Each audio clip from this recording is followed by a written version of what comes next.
Welcome to our Vampire the Masquerade 5th Edition Chronicle, Vancouver by Night, Delve into Darkness. As a warning, this is a mature game, and it explores some dark and troubling themes.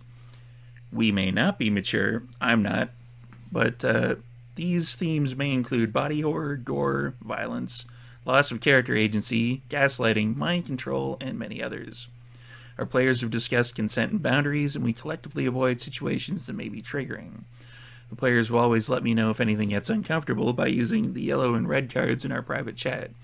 If you as a viewer ever feel uncomfortable or triggered, please pause and step away. Our streams are available on YouTube after the game, so you can always come back to an episode if you feel ready. Thank you to Mikhail Artoria, our sponsor, who creates these beautiful dice boxes. I'm going to see if I can do it again, because he would be... No, wait, over there in the chat, because he was last week and I got it perfectly right. So, yeah, go visit Mikhail Artoria. He's on Instagram, and he can get you some of these awesome dice boxes. Also, our newer sponsor is Martlet Games, and they are a collective of tabletop veterans dedicated to producing quality content for multimedia, like here on Twitch, to one-shots, modules, full-fledged game lines, and they are also available for commission work or consultations to help you make your next tabletop project see completion.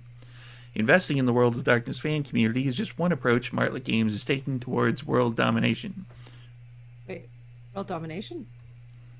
World domination? Yeah, that's fine. They're cool people. Yeah, I welcome our new Martlet Games overlords. So returning the favor over on their Patreon, or spreading the word of the flock far and wide, ensures your place among the records of history. So, that is it for the callouts and whatnots. So, when last we saw our intrepid coterie, they were in a slight bit of trouble, and I'm going to get into more of that after... Why do I keep pointing in the wrong direction? After we introduce our vampires. Let's start off.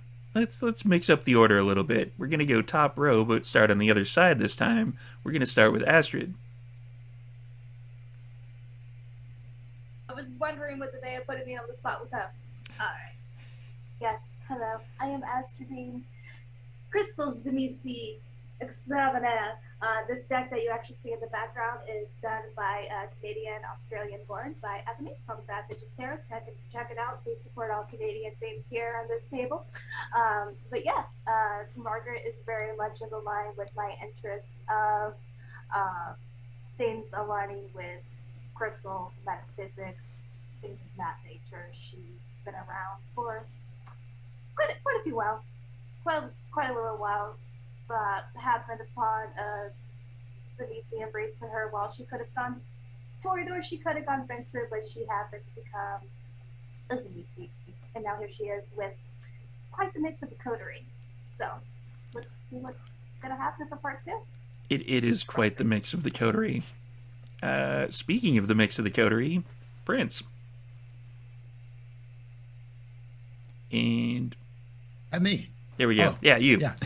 Hello, I'm Prince, aka Doubles and Dice. I am playing Jalil Jacato, who is ready to slice off some were spider legs here very shortly with his glowing blade of awesomeness. It is a glowing blade of awesomeness. I And use pronouns he, him, by the way. Both me and Joe. Joanna. I am Joanna, and I will be playing Abigail, your techie Tremere today. Cliff. Evening, afternoon, good morning, whatever it is for you. My name's Cliff. I am not mature, but I appear so on TV. I am playing Duran Giovanni, who is apparently along for the ride, and I'm still somewhere else while all of this fun is going down. You're somewhere else. Mike. Hi, I'm Mike. I will be playing Mordecai. I am not mature. Comes as a big surprise to everyone. I'm shocked. Sara. Hey, my name's Sarah. I'm playing Judith Jude Duncan, the Brawlin' Tremere, and I'm ready to unleash hell. That's fair enough. So, when last we saw the coterie, they had infiltrated Pentex. Well, most of them anyway. Duran is at street level doing the dutiful duties of being a watchout and making sure that nobody comes in after the coterie to, axe murder them in the back. The rest of the coterie is in various places up on the 27th floor of a building that people who have watched our show are quite familiar with. It is the Alexander Industries building. There is nothing, apparently, on the 29th floor anymore, as Ja found out, except for a bunch of slime. Slime is the word I'll use for it.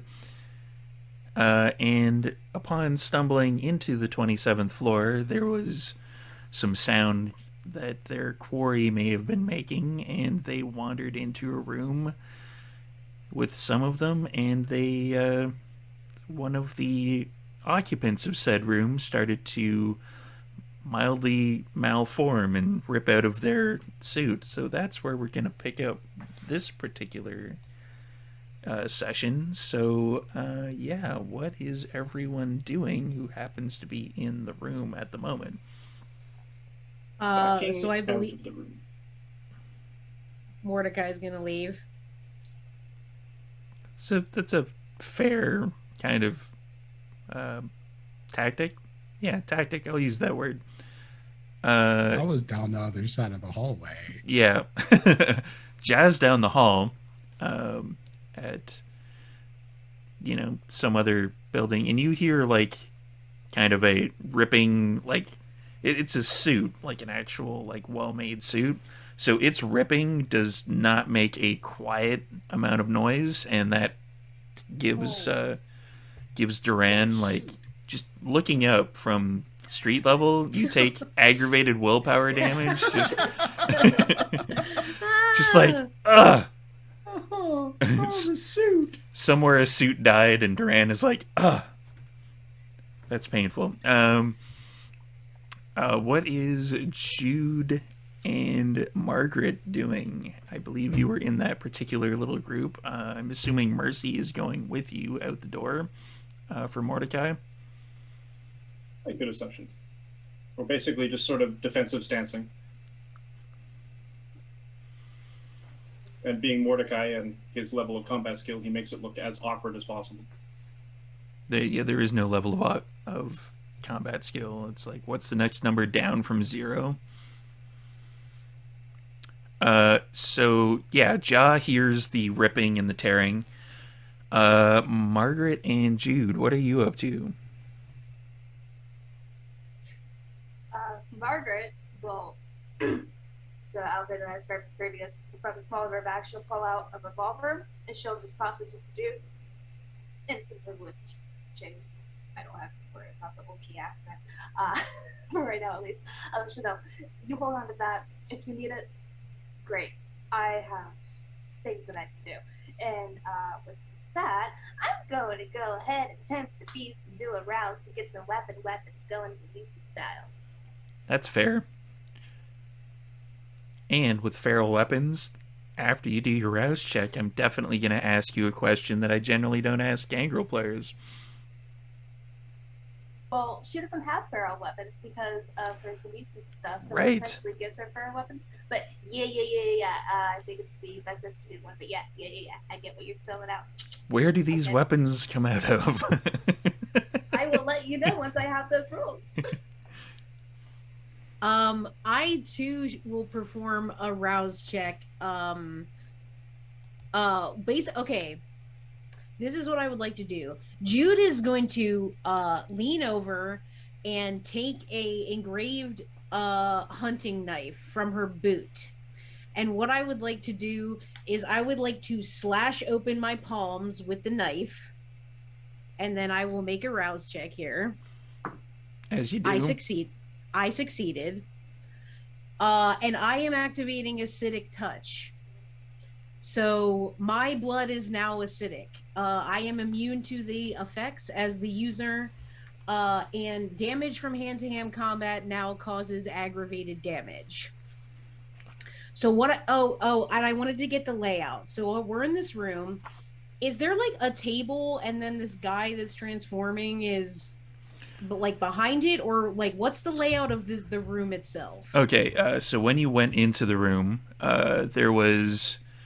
there's like kind of like the large mahogany table that is over kind of closer to the corner. Like it's a corner office. It's like windows along all of the walls, and it's kind of closer to that. But there was like several seats out in the middle, and there was the person that got up that was closest to the door that started talking to Mordecai when Mordecai was trying to BS his way in. And the person that was behind them, there's only 3 people in the room. They were the one that started to malform and rip out of their suit. Okay.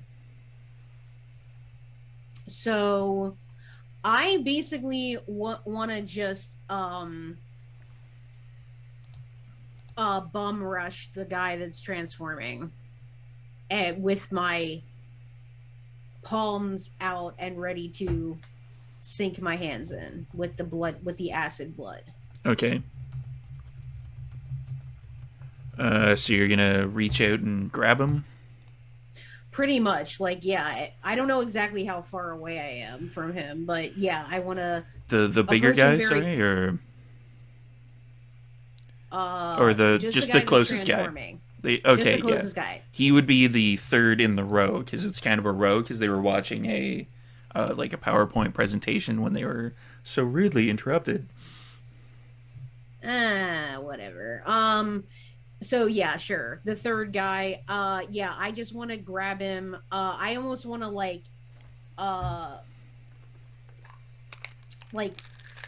just grapple him with my hands like on his body. Okay. That's going to be let's go with dexterity and brawl. Oh, dexterity, you're killing me. I'm gonna rouse my blood for my dex, because everybody's throwing around rouse checks. Oh yes, success again, baby. So that is a blood surge of 2, and then I shall add my brawl.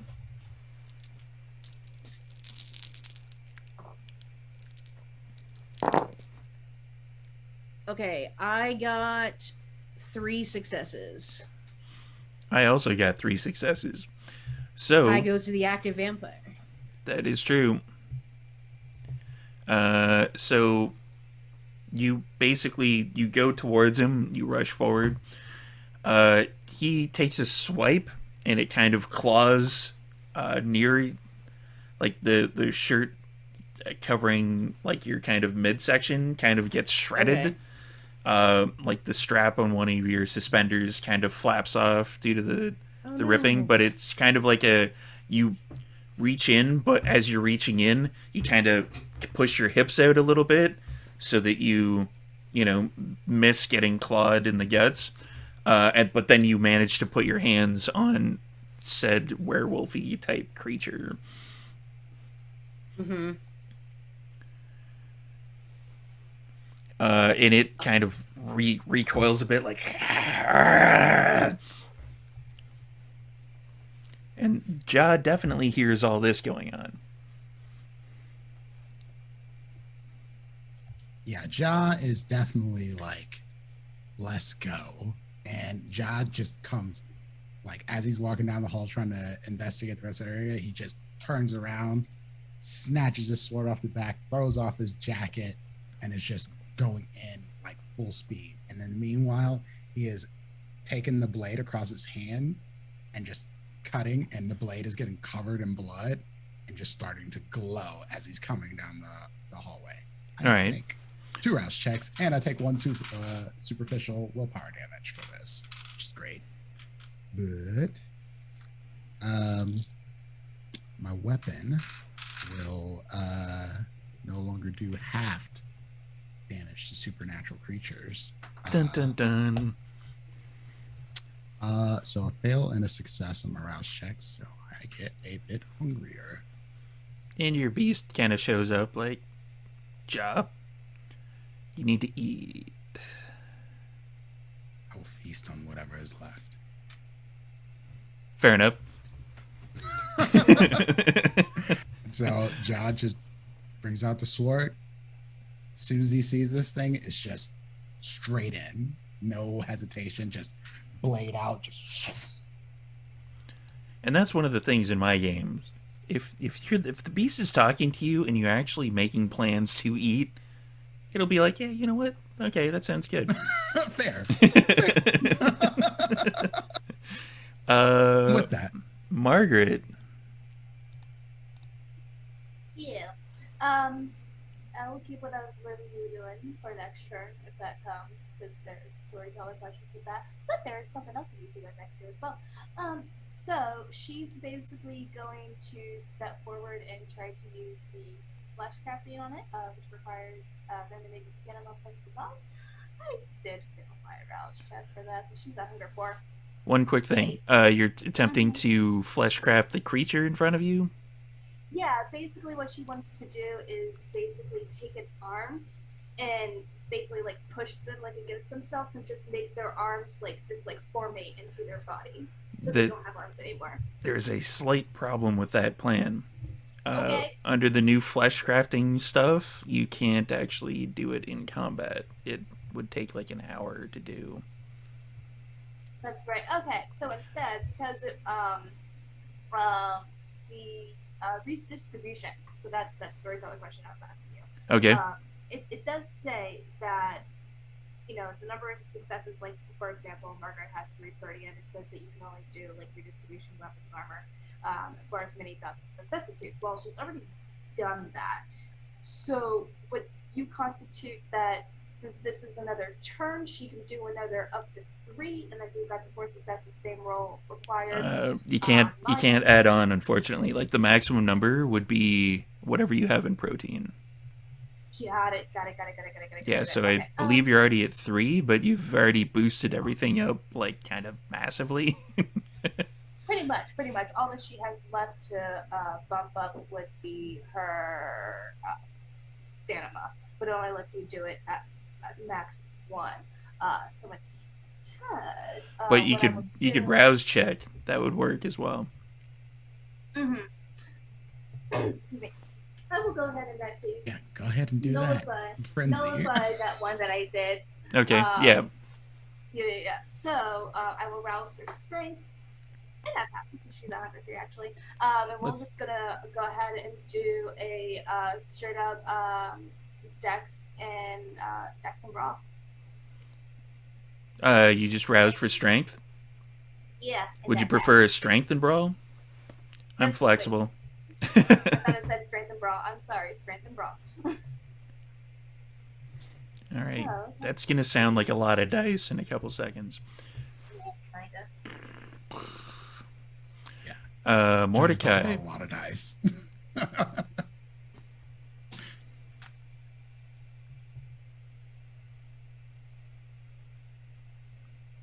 Mordecai? Yep. What you doing? Lagging a little bit, sorry.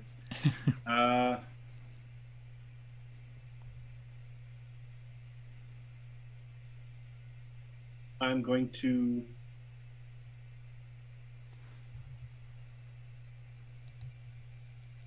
rouse the blood. Okay. Right.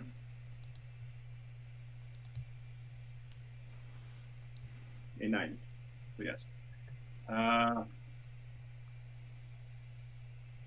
And is there any? I mean, how does Jude? What does Jude look like going on? Because that's the one that's probably right in front of me. Jude took a Jude has her hands on the werewolf-y type creature, and like the front of her you can't tell quite yet because you know that kindred don't bleed necessarily; they more leak. But her, like the front of her shirt is kind of ripped up in her midsection area. That's no good. All right. I guess I will. You'll be fine. don't know. Should I throw a punch? I don't. Let me do that. Okay. Strength and brawl. Like, move up the side sort of thing, flanking sort of thing, and maybe give it a good kidney punch. All right.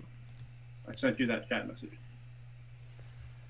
Yeah, you also activated the other thing. All right, so just a straight strength and brawl roll for that. If there's anything added on via potence or whatnot, that'll get added on later. And this is the dirty fighting move, I think. Kind of. That's my specialty. Yeah, it's already engaged with somebody else, and you're gonna basically go up and flank and kidney punch. I would definitely call that a little bit of a dirty boxing move. Yeah. So what does that entail then? If it's a specialty, You get an extra die. Jesus Christ. Okay. 1, 2, 3, 4,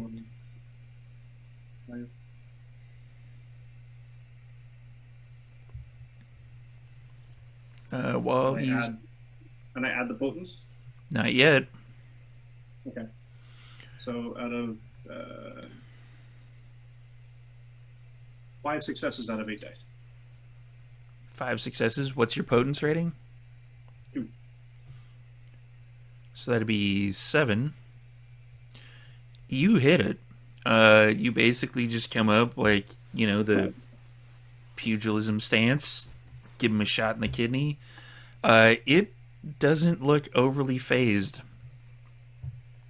Like, you got a solid hit on it. Like, you can tell that if this was like a regular human, it would have dropped no problem at all. Like, that would have been easily like a punch that would have like kind of hit him just at the right section, that driven the air out of his lungs, and he just would have fallen over. This on the other hand is not a human. So Margaret, Well, that's me. let's see. You put it in the chat. Yay. 6 messy with a strength and brawl. Messy critical. I love those. Special will. The 10 was on the hunger dice, and I was like, you know what? Fuck it, let's do it. Take this kind. So. You get hungrier. Because I like doing that with messy criticals. And you hear in the back of your head, Margaret, eat. I will tear asunder and you're about to tear asunder after this. Not. There were the caves, there were stupid humans that were venturing away the night. Oh, I know. I promise. And if you're doing that out loud, that'd be quite amusing, because it's like the Zemissi, Well, I would like say so. the Zemissi armored and like strengthened with like the cute accent, like, oh, it's fine. Well, no, she did put her fingers down the throat to change her Okay. accent, which is why I haven't been doing the Okie accent. Nice. Because she has that basic kind of like stone, like I'm like female bodyguard look to her, commonplace look. So, describe what you are doing with the attack. Are you clawing, punching, biting, etc.? You're muted. There Sorry, we I go. meant to. I thought that was unmuted. I thought it was good. But yeah, she's just going to town. The cartilage in her fist basically get just kind of like bigger with every punch, because just kind of like what's already in her body. Like, she has this motherfucker, and like her face is fucking talking to her, and she's just like, as she's going, and her just fists are getting more like powerful and just like ferocious with each hit. She's just saying what I said to her fucking beast out loud. Okay. That is quite disconcerting to everybody else. So I'm assuming Margaret, like, Jude came kind of front on with this particular werewolf creature. Mordecai came around, say, like, the left of it, and I'm guessing Margaret comes around the right. There are 2 other people in this particular room, one of which is going to take a shot at Jude, due to the fact that Jude was the first one that came in and attacked it. Oh, shit. Um, I'm scared. What? what? I'm scared. I'm not saying my dice curse, which results in me, Kitty, rolling really low, has ended. But that's pretty much Okay. what I'm saying.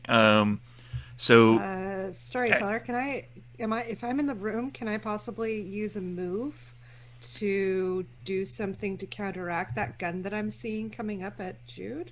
you certainly can. Oh, thank you. Okay, I'd like to use Corrosive Vitae. I'd like to try and spit Corrosive Vitae at the gun. Okay. Yeah, exactly. So, I believe it's a rouse check, isn't I it? believe you are correct. And I pass the rouse check. And then I think I need like a dexterity or something. Dexterity, and where is it in this? All right.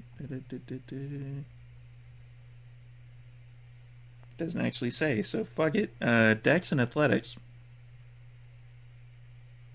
And I'm going to rouse my dex because Everybody's I going passed with the the rouse rouse. checks tonight. Let's boost it all up. The Spinning Cobra is any of several species of cobras that can defensively protect venom from their fangs. And somebody it's an looked up. acid blood party. Like, I'm into this so much. Somebody 3 clearly successes. went to Wikipedia for Spitting Cobras. 3 successes. He got 5 successes, so he's gonna get the shot off before such time as you are able to get the spit off. I do Sorry, I appreciate tried. that, though. Spit No, off. I Is, appreciate it. I Spit it- appreciate it. spit off is 2 words I never thought I'd put together in a particular game setting, really. So I'm assuming that the gun cannot fire anymore after that. after that, it yeah. comes Yeah, so he basically reaches in, pulls the gun out.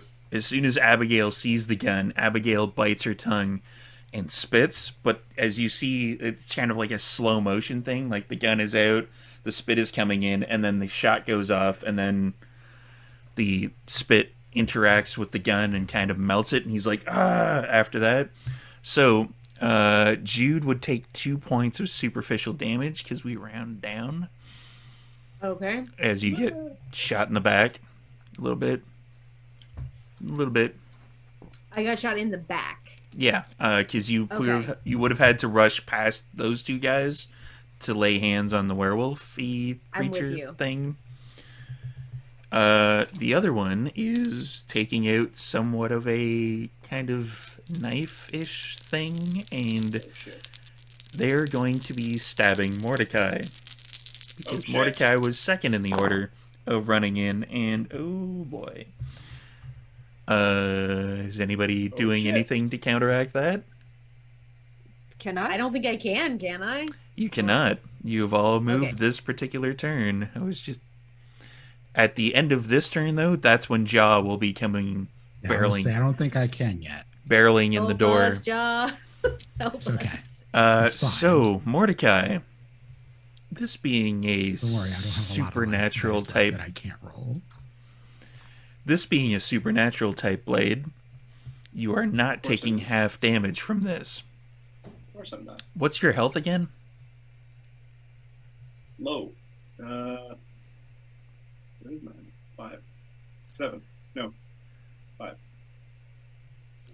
Yeah, Hold on. you... It's stamina plus 3. Oh, yeah, 5. So you basically, this knife, you haven't really experienced anything like this before. It's kind of like watching a hot knife go through butter for anybody, for Abigail, who is the only one who can kind of clearly see this. He stabs kind of up underneath your rib cage, and it sticks out the other side. And you take 6 points of superficial damage, which puts you into 1 point of aggravated damage.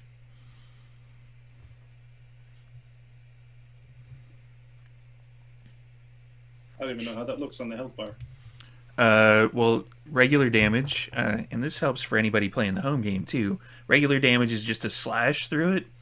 Once you get through all of the slashes on your health bar, if you take another point of damage, you basically turn it into an X, and that's aggravated. Or if you just take aggravated damage right off the bat, you just put the X's in there.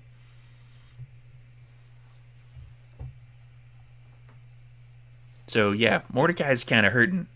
And since your health bar is entirely full, any rolls from this point on until you start healing damage will be done at -2 in your dice pool. Oh. So, yeah, I'm out of my element.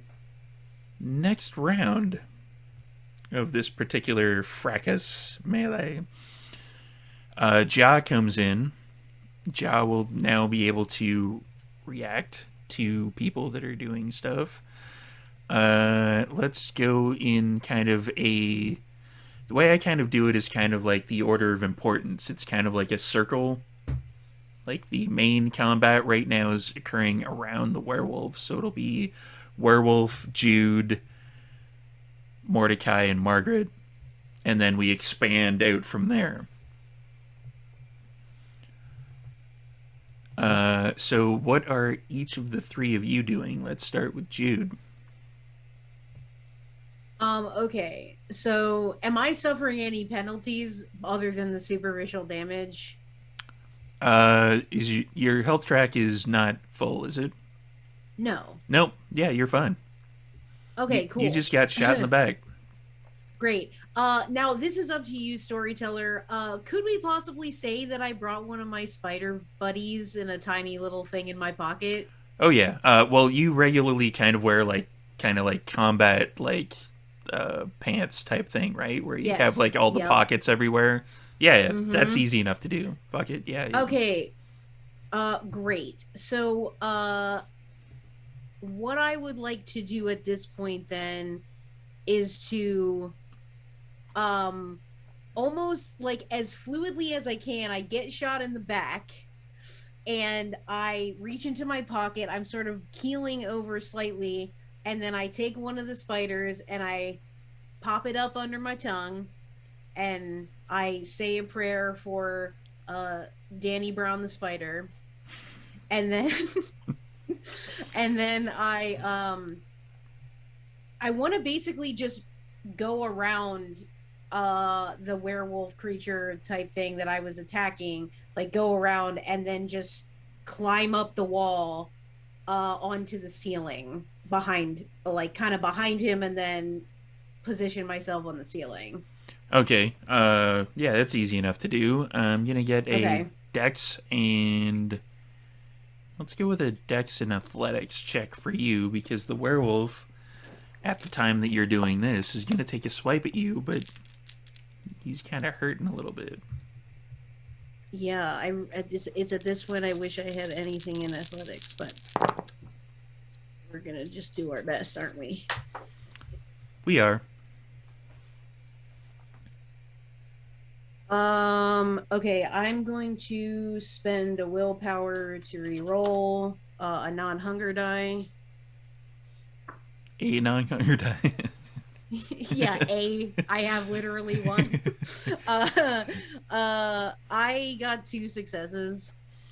It got 4 successes. Fucking hell. So, you crouch down, you ingest the spider, crunch it up a little bit. I thought it was supposed to stay under my tongue. With mine, you eat it. Oh, okay. All right, I eat it then. Well, yeah, it's kind of like a spidery mixture of blood, because you... Yes, yeah. Absolutely. Yeah. Yeah, so you do that, and then you go to kind of stealthily kind of move around the werewolf, and the werewolf kind of grabs you with claws in the gut and kind of slams you down onto the ground, and you take 2 points of superficial damage. Okay, mine's still not filled up yet, so I'm doing my best but getting the shit beat out of me, I guess. And I can't have any other action at this point. Not at this point, no. Okay, fair enough. Well, that's what happens to me. And I'm I'm like screaming, like just through this whole thing. It's just screams and grunts and rage alight in her eyes. Mordecai and Margaret. Remind me the position of everyone now that some things have happened. You were on the kind of right of the werewolf, kind of punching at it. Mordecai was on the left of the werewolf, punching at it. Jude just tried to like kind of duck underneath, and the werewolf kind of like grabbed her and put her back in place on the ground. Alright, in that case, Margaret's gonna move more towards the Taekwondo sort of type of fighting rather than the punching ones. But yeah, another strength and brawl, I would imagine. That would be, yes. Okay, so that's gonna be... So you're attacking the werewolf type creature? Uh-huh. To try to basically see, like, kind of like went down on Jude. Because, you know, Mordecai's fucked up and he's not focused on Jude. She's just basically, you know, attacking brawl with feet to, you know, try to keep some distance and get him from hopping on top of Jude, which he essentially is.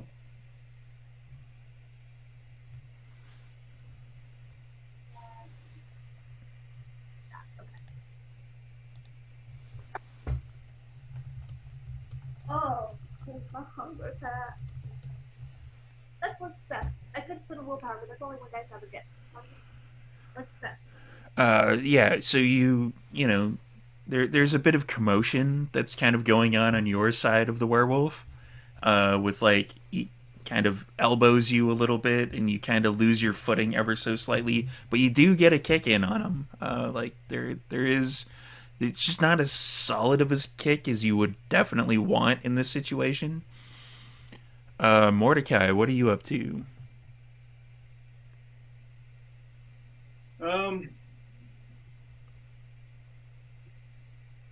Taking stock of everything, is the blade still in my abdomen? Yeah. Okay, so he still basically has attention on me. Mm-hmm. That particular person, yeah. Eyes of the serpent.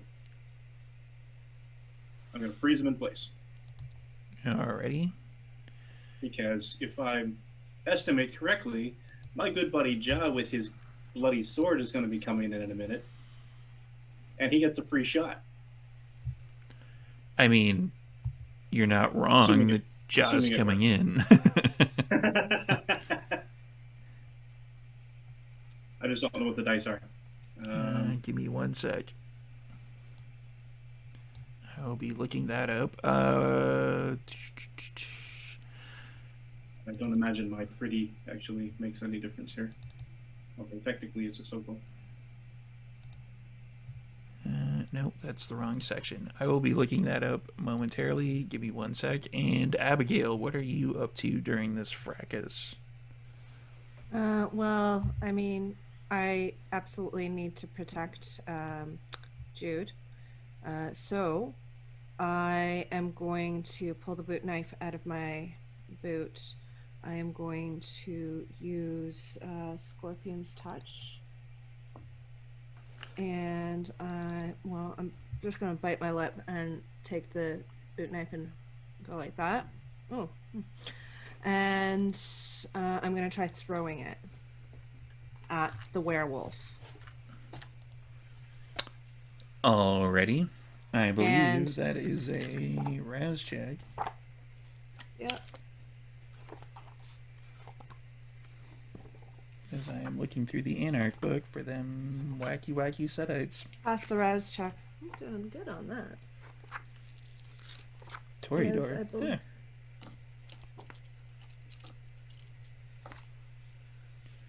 Eyes of the Serpent is a charisma plus presence. Scorpion's Touch. No, I'm looking up for Mordecai. Oh, sorry. Scorpion's Touch is something different, which I believe is in this book. Yeah. Now, I had it written down on my other sheet. Sorry. Question. Is my charisma still roused from earlier? This is, in fact, the same scene. Yes, it is. Scorpion's Touch. Strength and Blood Sorcery, I think. Or Dex and Athletics if used at a distance. Strength and blood sorcery, yes. Which one you hitting? Werewolf. Man, why are you guys being so mean to the werewolf? He And I'm slammed gonna me on the ground. I'm gonna rouse my my strength first, actually. To which I failed. Sure, you could. And some of us might want a trophy for bragging rights.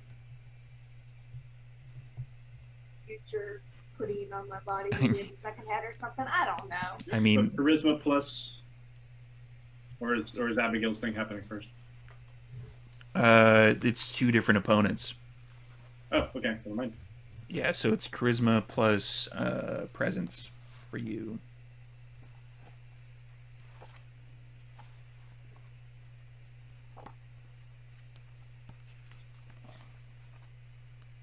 Five. 5 successes, and that 5 is successes. against That would be like- his I'm wits. gonna burn a willpower, actually. Against his wits plus composure.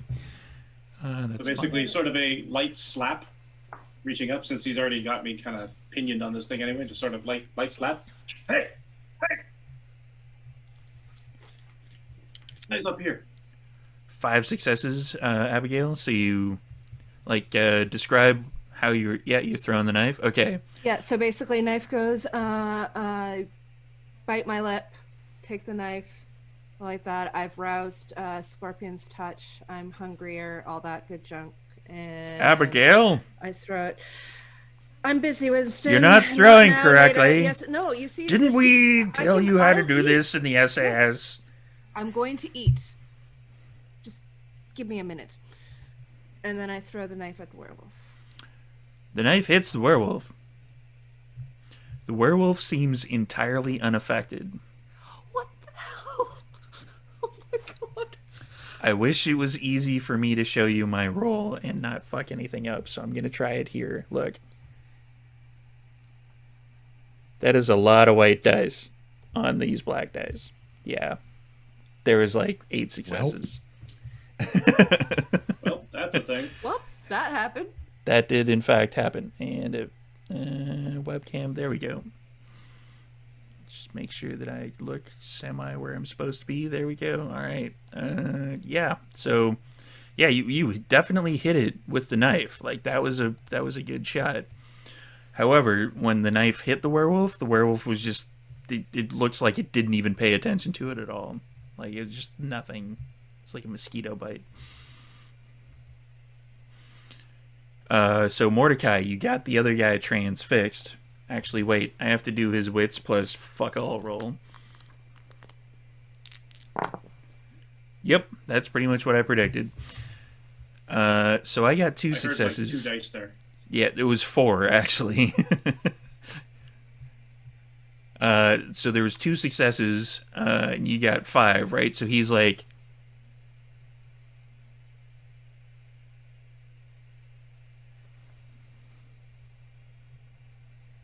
All right, somebody stab him.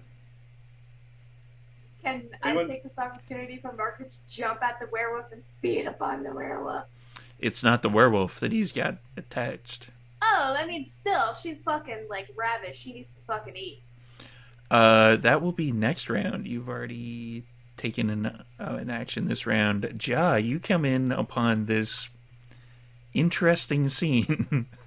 Kind of a dog pile with an actual kind of dog creature.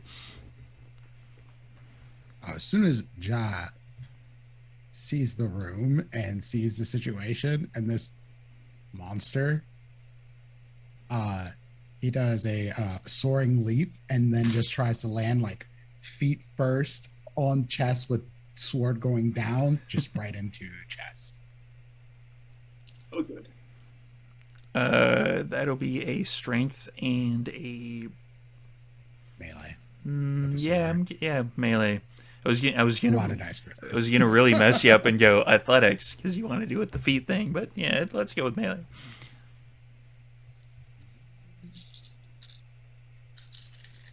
That sounds like a lot of dice. It's a lot of dice.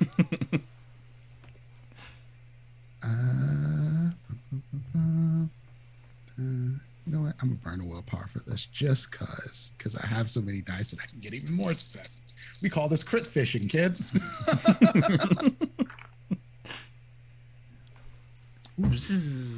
Indeed, that is another crit. So that is 1, 2, 3, 4. That is well, it's a messy crit. But there's 52, 8, 10 successes. How do you want to do this? So once Ja gets there and lands on this thing's chest, he just twists the blade and then brings it straight up so that the head splits open, and then just grabs it as it's going down and then drinks. I'm assuming Margaret is also drinking. I'm gonna need some of that. Which one did he down? The werewolf.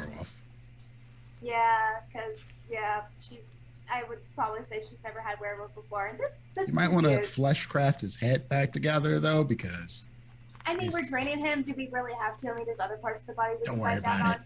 Because I mean, you know, feeding on someone, especially a werewolf, Margaret sees this as a bonding opportunity with the Battle of Clem, who's part of her coterie. So bonding moment.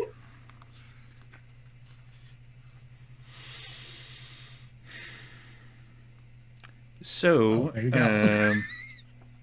So that happened.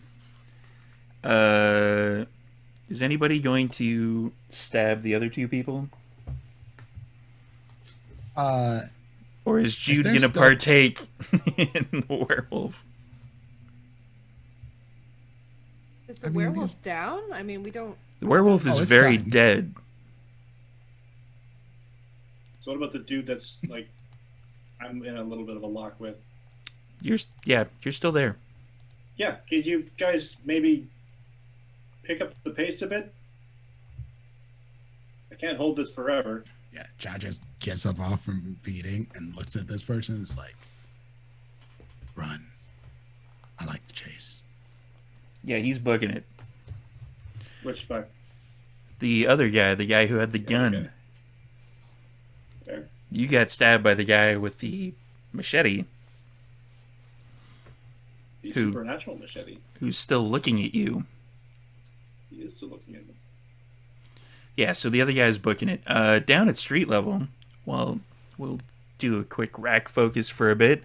Duran, you are looking up at the Alexander Industries building, and you are, you're trying to get a good...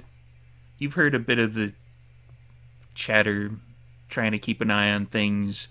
You look up on the 27th floor, you can see what is distinctly looking like a muzzle flash, and then somebody kind of just casually walks up beside you in like an impeccable white suit. Like, this looks pretty like Miami Vice-ish. They just walk up beside you and they've got a cigarette and they're like, so vampires, am I right? Excuse me? I'm waiting for someone that is not you, though. Your sartorial style is fantastic. Pardon,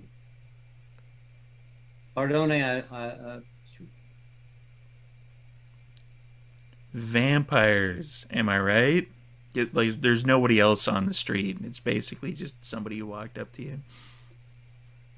Okay. Now, when I kicked the heightened senses and everything up and was seeing into another world, is that still active? That would still be active, yes. So you still what have... am I seeing when I look at this guy? I believe you had 7 successes. Yes, that sounds about right.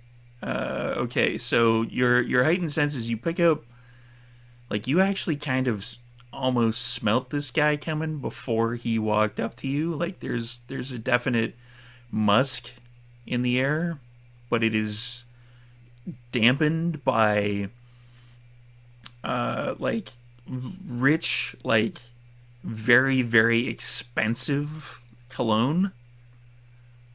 Like, okay, this is not the cheap shit, and you can smell a good suit, and Yes. you're smelling a good suit on this guy. Like, this is like some really high class, like really fine looking suit.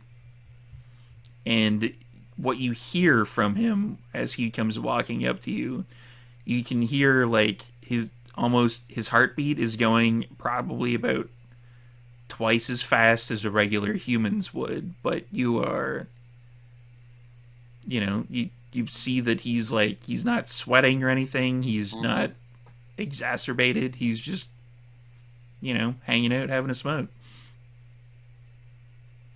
Well, Senor, possibly, as obviously you can see what's in front of your face, yes? I can. Or should I say what's right under your nose? Nice. Yeah, so what you doing here? I'm waiting for my friends. Vampires, am I right? Well, you would think that they would be too, yes. Yeah, I know they're two. The question being, what is the plan? What are you doing? Why are you here? I am waiting for my friends. We are not what you would call good at planning. Somebody has to stick around to make sure that the door stays open. The lobby looks very quiet. There's not scrambling and yelling and people throwing their hands in the air and rushing about. So this is what I am here. If suddenly chaos erupts, I am perhaps the oil upon the water to soothe it a little bit so that my friends can leave. Though from the look of it, they decided to party without me. Yeah, I kind of got that. That's okay. I'm not really a part of it. See, the thing that I like about this whole scenario is that it's kind of one of those old philosophy things. The friend of my friend is my friend. The enemy of my enemy is also my enemy.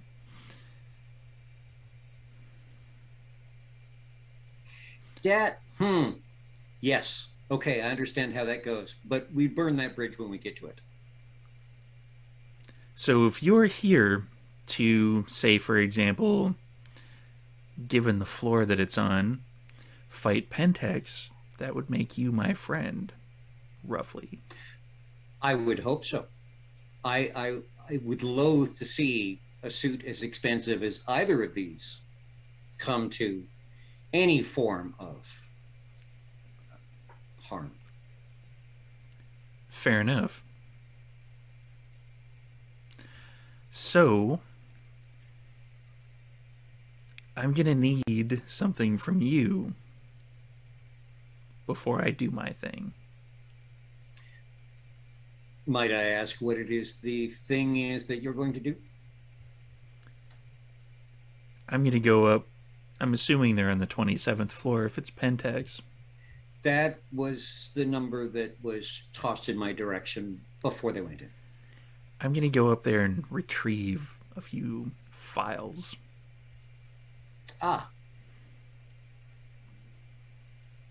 Okay. And retrieving these files is going to assist in hopefully my friends being... You're using us as a distraction. Oh, you're wily. I like you. I mean, when the opportunity presents itself, I just happen to be in the office up there. And give me a wits and awareness roll, actually. Wits and awareness. Do. You know, I should have this memorized by now. Add +2 to it to basically be because of your heightened senses.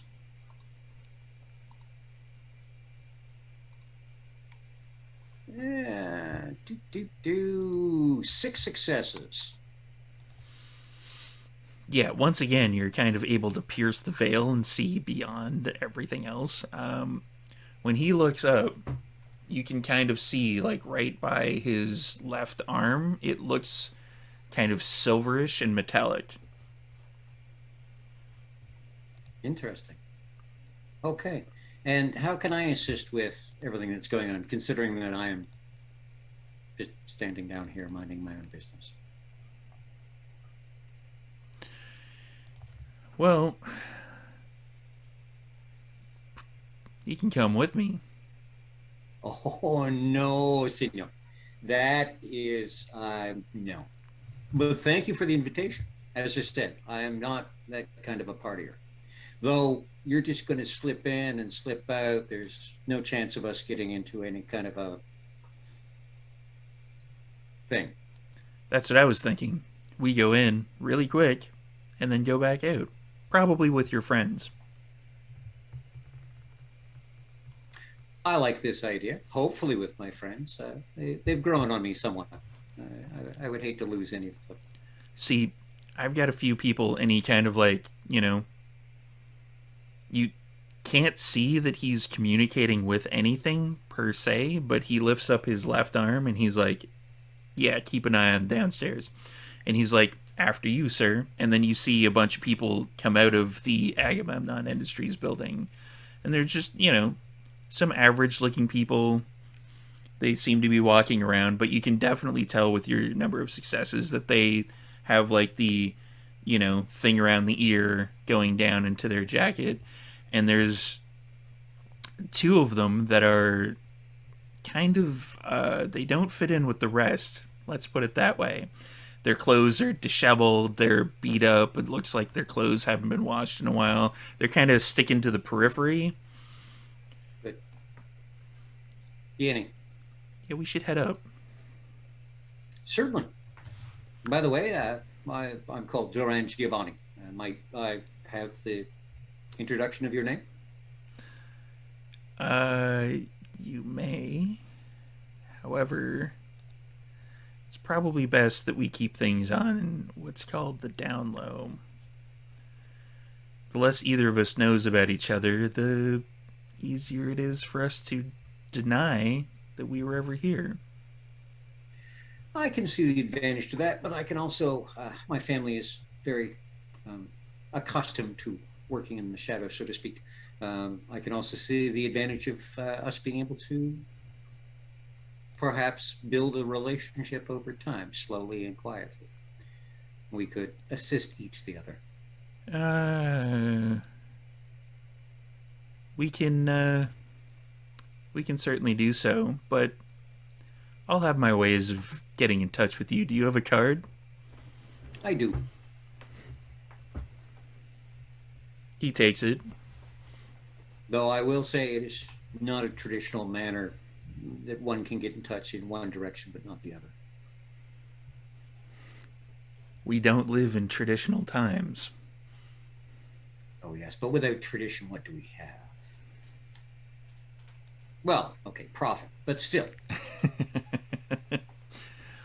Indeed. So he leads you into the building. Okay. You have right beside him and kind of 3 inches behind his left shoulder so that if anyone gets in his way, he can deal with them. That's fair enough. I mean, I'd kind of want a werewolf in front of me, too. So, back up to the office. The one guy is rabbiting that you told to run because he doesn't want to be near anything that has taken down a werewolf. And Mordecai is still locked with the vision of the other person. And whilst you guys kind of mildly talk amongst yourselves, I looked this up for the episode of Adjacent that we just filmed not too long ago, and I apparently have to look it up again, which is the effect. That's why I laughed how I did, because I know the pain that I was imparting upon my storyteller. The effect of werewolf blood on vampires. Speaking of, how much hunger did him and I both go down from that? You're both basically killing him, so you go down to 0 for both of you. Werewolves Maybe are the Maybe some. only thing. Yeah, once they start eating, with how potent and kind of rich the werewolf blood is, once they start, it's going to take them a willpower roll to stop. That's the funny thing. And in the meantime, werewolves are the only creature that if you have two kindred biting on them and drain them dry, that both kindred will actually go down to 0 hunger. Abigail? I'm gonna walk over to the werewolf and I'm going to grab my knife back. Then I'm gonna go walk over to Mordecai. I'm going to look at him and I'm going to pull the knife out of his side, put it into my backpack. Yeah. And I'm going to turn to the one that Mordecai has in his sights, and I would like to use Mesmerize. But you have to actually see its eyes for that? Yeah, well, I'm going to kind of shift my way Get those. around you. Just kind of push Mordecai out of the way and be like, Climb on my back hey! like a spider monkey. Wow.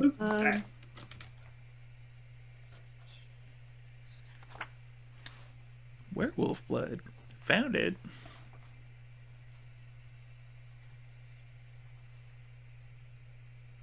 If I remember correctly, it's also addictive.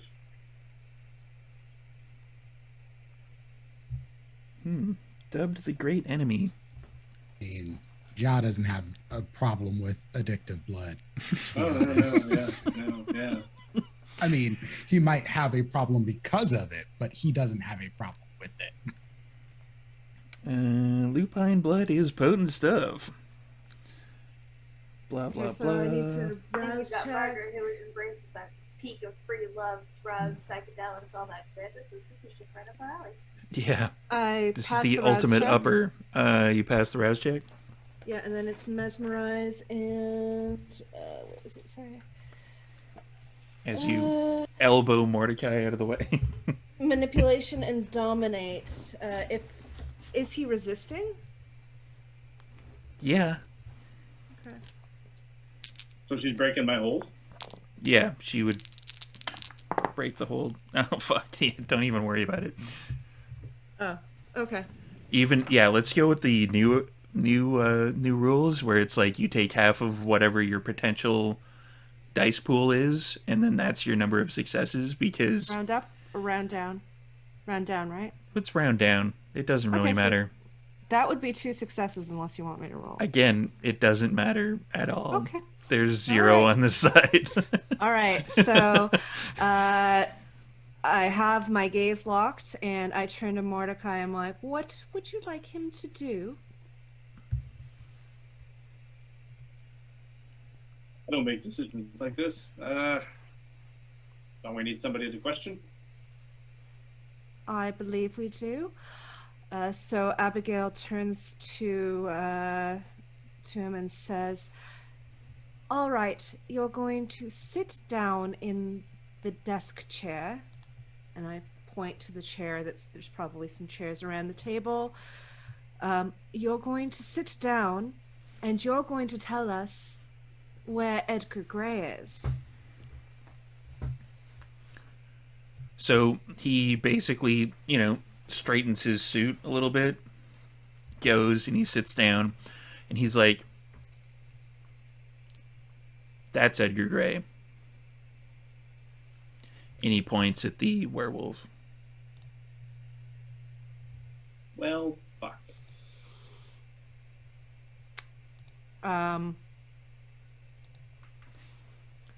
All right, Mordecai, any particular other things that you wish to have this gent do?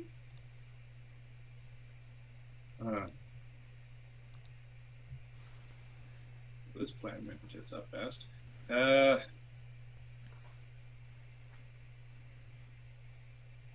don't know. Well, Can I hear this? Yeah, you're well within. And I'm like on the ground, right? Like slammed. Well, yeah, down. you would be able to get up by this point easily. Okay, This guy just so- looks like a regular dude.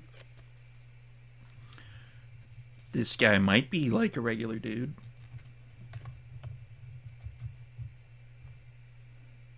So Jude is getting up and just clutching her stomach and like another hand sort of like on her back where she got shot. And she sort of stands up and she spits some blood and she looks at Abigail. Ask him for his mom's number. No, Jude.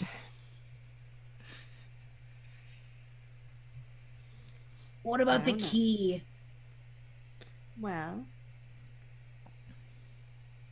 am I able to still issue any more commands, or would I have to roll again? You'd have to do another roll for it.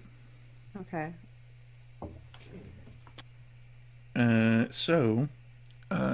Ja and Margaret, what were your hungers at before you started feasting?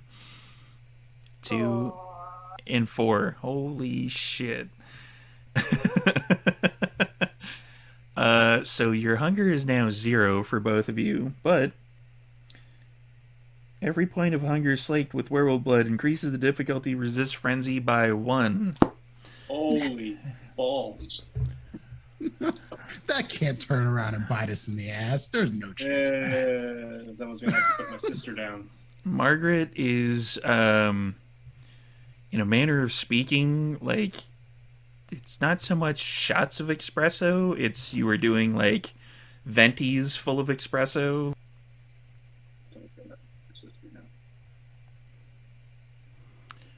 Ja is just down -2 to resist frenzy. Which, I mean, he's always like on the edge anyway, so. This is how John lives life regularly, so.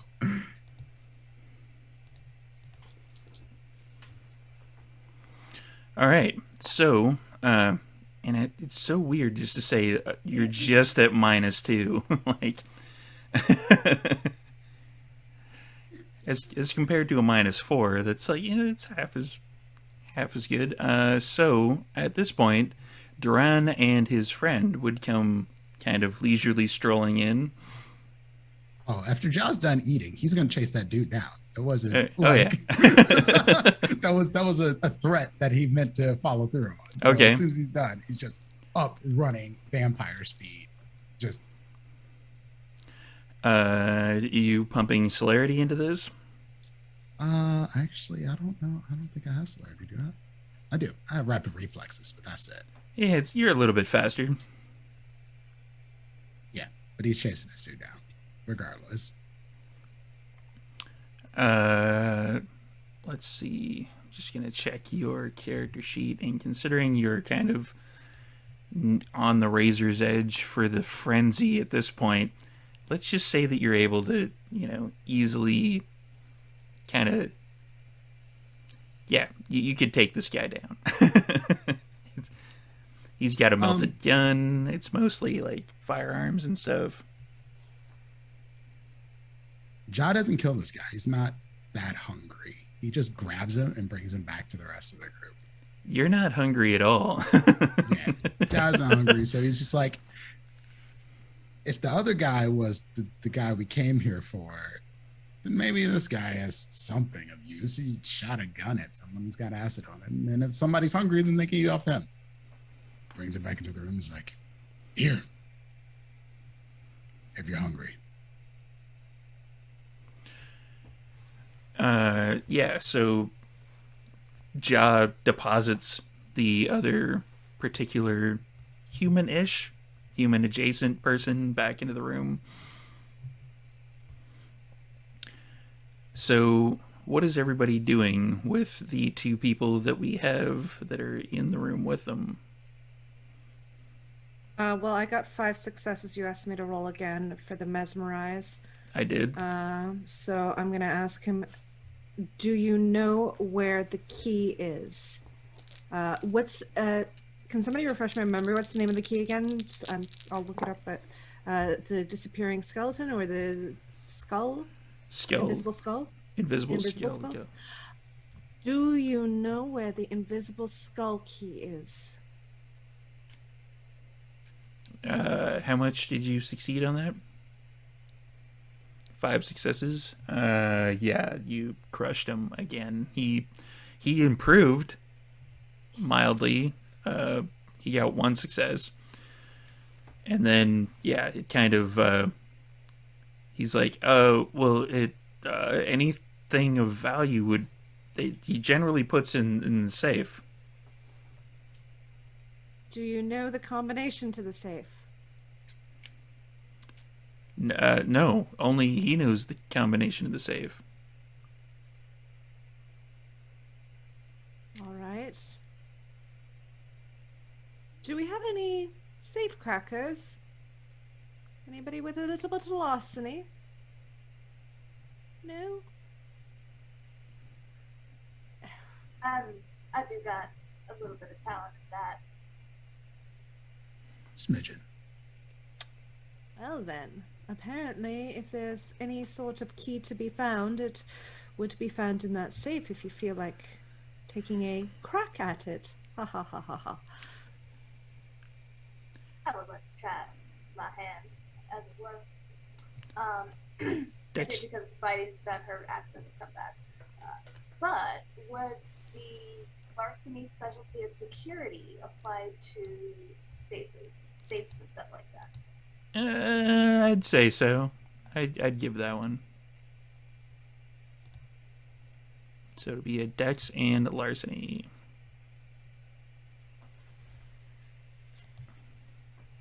Well, because I am at 0 now, I'm going to go ahead and rouse that dex.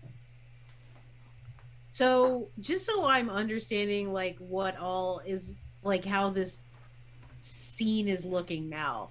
So, the werewolf that I initially attacked and completely just slammed me into the ground is dead, drained. Okay. And then the other guy is sitting in the chair, being mesmerized by Abigail. Yes. And then the other guy is... Yeah. The third guy was deposited into the room and is kind of I like... just threw him on the floor. He's like, okay, don't kill me, don't kill me. And Jai's like, snack, essentially. I would like to go and feed on this man. All right, that's easy enough to do. Considering Jaws right there and basically intimidating this poor sap into submission, it's easy enough to. Do you want to heal damage first? Yeah, that's a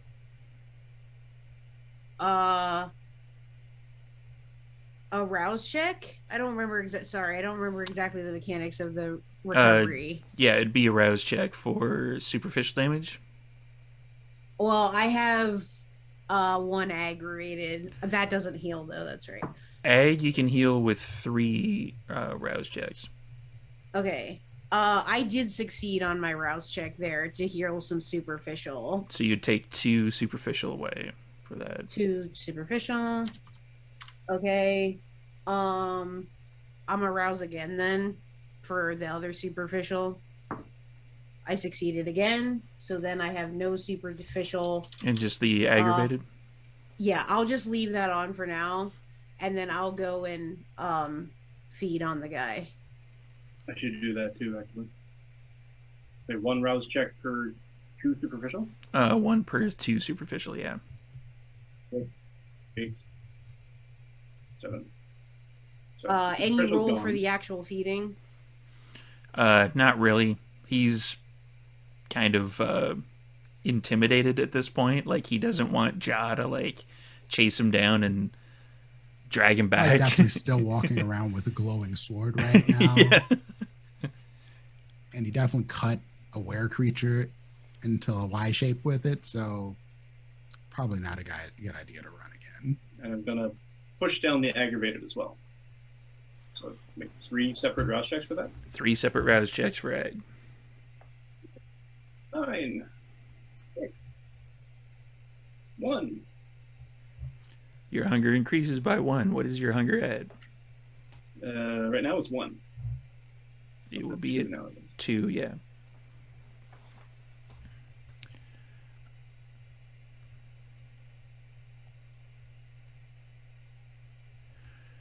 All right. So,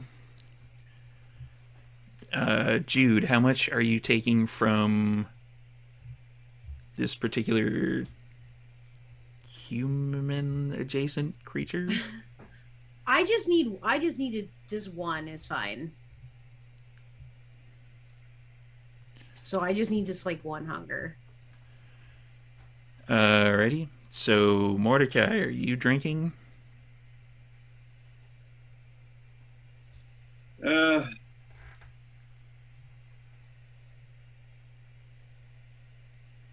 of would feel like we need them alive, don't we? Well, there's the other one that's being talked to by Abigail and getting mentally battered about across the entire room. Indeed. Okay. Let's knock a hunger die down. Alright, so yeah, this guy is definitely going to need some orange slices later because he's down 2 hunger. It's like 4 blood out of his blood pool. So yeah, he just kind of falls over when you're done, but he's still alive-ish. So you go down to 1 hunger, and it's at this point, which would probably be a good point to take a bit of a break for us to go hydrate and whatnot, and we are going to be back in about 5 to 10-ish. All right, see you then. Hydrate or dihydrate.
All right. So what we have is a situation where one assailant is unconscious on the floor after getting, 2/5 of their blood drained away in various means. Another assailant is very, very werewolfy dead. And it doesn't seem to be shifting back into a humanish form, which is kind of curious for those in the know. The other assailant is getting kind of mentally battered about the entire room by various dominate abilities.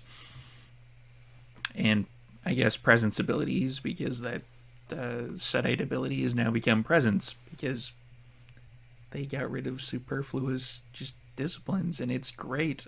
I love it. And that's when, Duran and his friend come walking into the particular room. Okay. Are we going to be going into that room or just at the elevator into another room? Because that was a meeting room as far as I knew. That's where a lot of the commotion seems to have been happening. And that would be the window that you would be able to see. You were able to see the muzzle flash from. Yep. Oh, I know which room it is. I'm just wondering why we'd head to that room instead of wherever he wants to grab the files from. That is where he wants to grab the files from. Ah, okay. So, this is Pentex, is it? Okay, senores and senoras, this is my friend, Senor Johnson. Senor Johnson, this is the Sundown Appreciation League and Book Club. Pardon the mess, they seem to have been busy. Okay. Sorry, go ahead. No, go ahead. Oh, I was actually just gonna ask, when I healed my superficial damage, like, does that have a physical, like, does that look like something? Is that, or like? Yeah. Well, your body would kind of knit itself back together.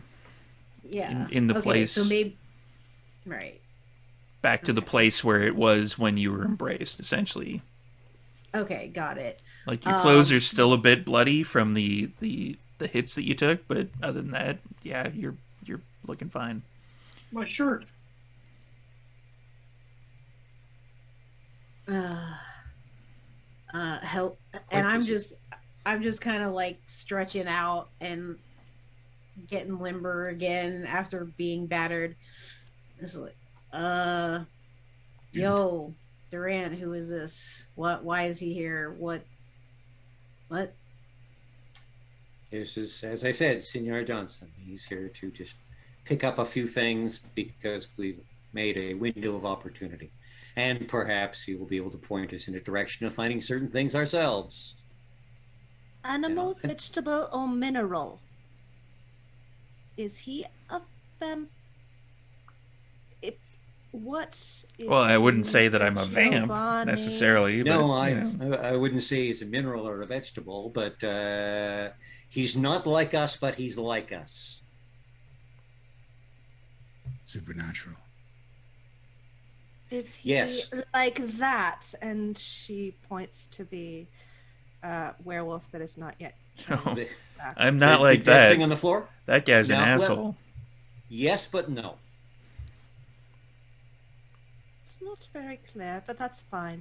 Abigail's going to walk over to the werewolf and start going through his pockets to find his cell phone or any other electronics. There really aren't that many pockets left, let's be honest. The entire, like, upper body kind of, like, Hulk-like ripped out. There's this strand of clothing that was there that got basically severed when Ja brought the sword up. And, there doesn't really seem to be much in his pockets. There's, like, a crappy leather wallet. There's, a little billfold with a couple of bills in it. There's no cell phone, however. And nothing on the table? Did you know this guy, Mr. Johnson?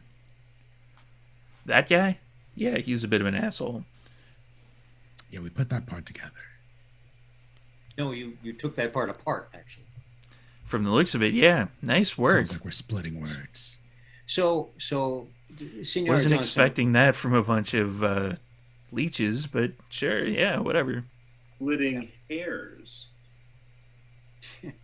So the files you're looking for, Senor Johnson, would they happen to be around certain items with supernatural proclivities, perhaps? Yeah, Things that might, accidentally fall into a pocket? most likely.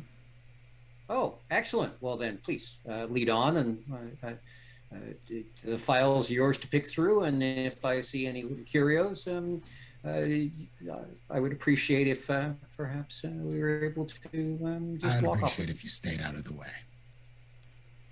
Do I your can- thing, we do ours. I can stay out of the way. Otherwise, you end up like that. I think I'd be a little trickier to turn out like that. But I see your point. And I'm And I going to imagine follow. Ja is looking, because everyone's taller than Ja, essentially. Ja's looking up at this guy, just sword in hand, glowing, just like, Yep. I'm gonna follow our friend Mr. Johnson to wherever he is going.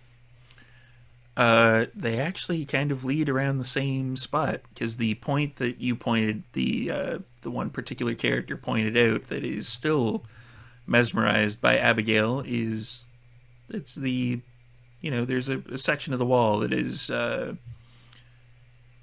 kind of, it's got the painting on it.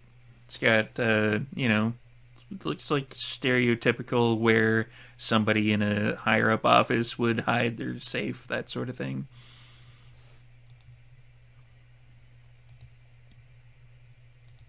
Do you know how to open that, Mr. Johnson?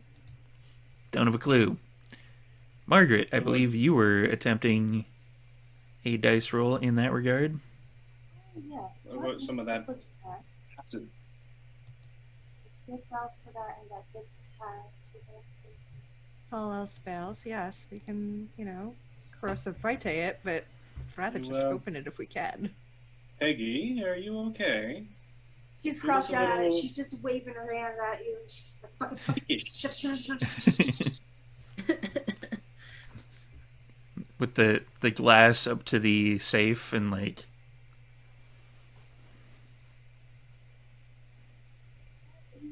5 successes. 5 successes. It takes a bit of work. There's a little bit of, you have to start over because Mordecai was talking, but you're like, Wow. She finds occasionally. the opportunity to flip him off, and she's fixing it. Ja's being incredibly impatient. He's like, I'll just cut it. I can cut through it. I'm sure I could. just. And as soon as Ja lets out his exacerbated sigh of, that's when you hear chunk as Peggy is able to open the safe. And there's a lot of files in there, but there does not seem to be anything supernatural that you can see. Hint, hint. Let's. So no very small rocks. No. There's a lot of file folders. Can I go over to the safe area and use sense the unseen? You certainly inside the can. safe. That's what I would like to do. Thank you. It's like, where's the Auspex users at?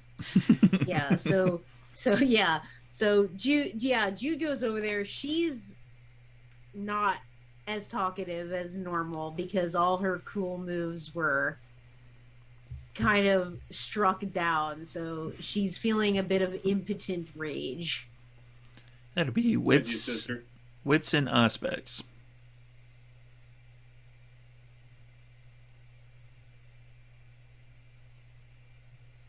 And in the meantime, Abigail's gonna walk over to Jude and just say, "Are you okay? Are you? I know they hit you pretty hard. Are you going to be okay?" Yeah, I'm fine. I already started taking care of it. Gonna have to eat again probably. We get to fix the rest of it, but I mean, you win some, you lose some, I guess, but you know, not happy, really. Well, we'll try and get you something to eat later, and we'll see what we can do to make this better.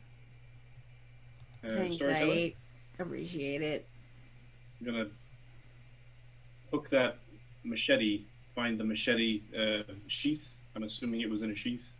It was I'm gonna put that on the belt.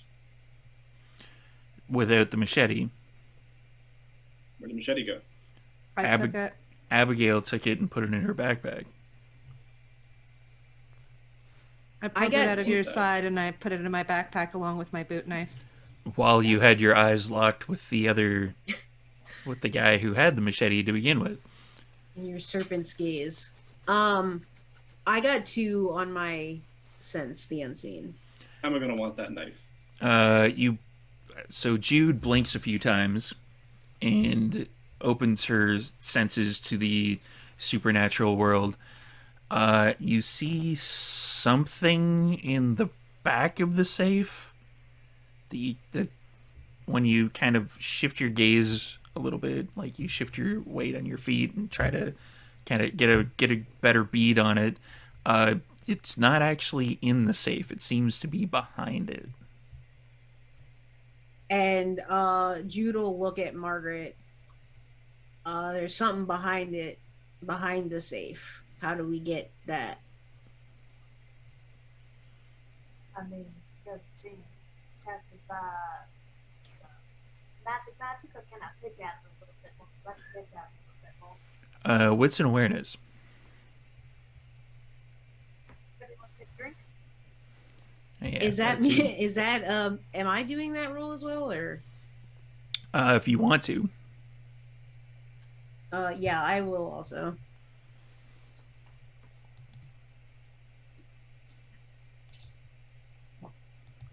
Yeah, let's go. I got 3. Hello, hunger 1. You have hunger 0, Margaret.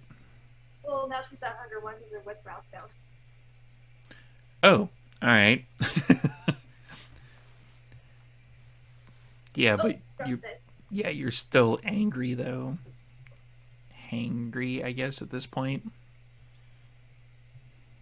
She's riding the upper wave. It's all good. A little bit of anger never hurt with the Willa. Just hope you don't stub your toe, because the frenzy roll is gonna be. She got 2, and that's -4 to that. Cool, or is it +4? Like she automatically gets 4. Like. No, the -4 is only for frenzy rolls. So if somebody like intentionally pisses you off, type thing, you would have to roll for frenzy. You would get -4 on the roll, which for I believe it's willpower would be probably next to nothing. It'd be like a 1 dice attempt. Yeah. How many successes on the wits and awareness? Oh, yeah, that's only gonna be 2. Because speaking of willpower, I'm saving that. You're spending willpower? No, probably a good idea. I said speaking of. So 2 successes with awareness. It's there. You feel back there, and you can't tell if there's anything behind it. It seems like it's like a sealed safe on the inside. Is the safe secured to the ground, or about how high? The safe is like it's basically a wall safe.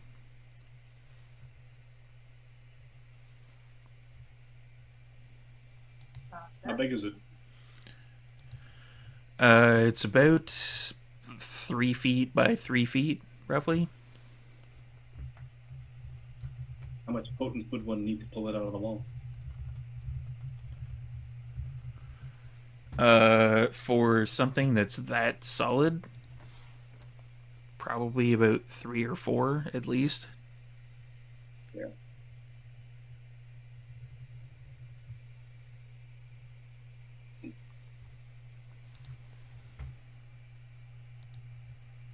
So, what is everybody else doing?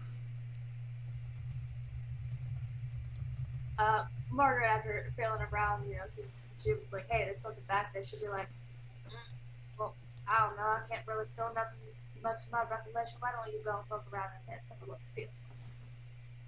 And I don't have any like additional insight with 3 successes on the wits and awareness. Okay. No. So Um.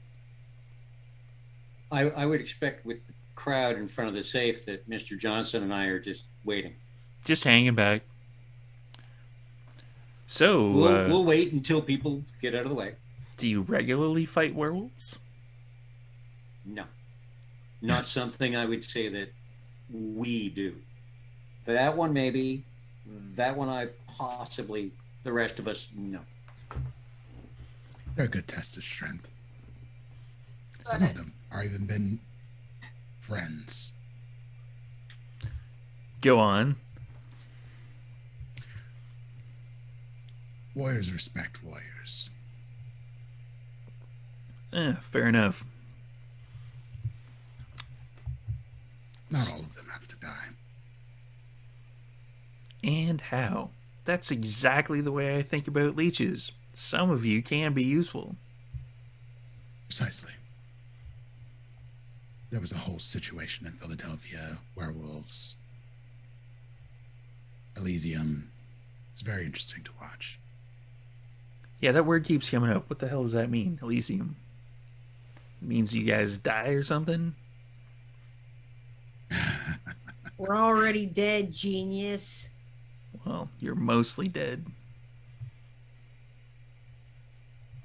I'd say mostly is probably more accurate than entirely, just because I don't have a heartbeat. The whole idea of me not just falling apart at any given time like a zombie movie. Well, who's gonna reanimate my ass so I can figure out how to get this fucking thing at the back of the safe? Well, maybe we could deal with it in another manner. Perhaps with some blood. Oh, okay. Oh, Yeah, I Duran? figured Tremere have some sort of spooky dooky tricks or something. Some Oh sort of yeah, curse you you'll can put on it. yeah. Let me just like Duran? hex it, and it's gonna have a bad day tomorrow. If I might take a look at the safe. Be my guest. Okay, step forward, take the files, pull them out, turn, hand them to Mr. Johnson. Oh, thank you. Say, here is probably everything that you're looking for. Probably. Turn back and I'll do a workaround in the safe to see if I can find out where any hidden compartments might possibly be. Do you have any larceny? Yeah, I have a little bit. Let's go with a wits and larceny. What's in larceny? Yeah, I can do that. And I think I'll do some rousing as well, just because. Just because. Just because. Plain, simple Taylor, right? Yeah, naturally. All the cool kids are arousing their blood. Okay. And so the rousing worked and the wits and larceny. Oh, wits and larceny is. There we go.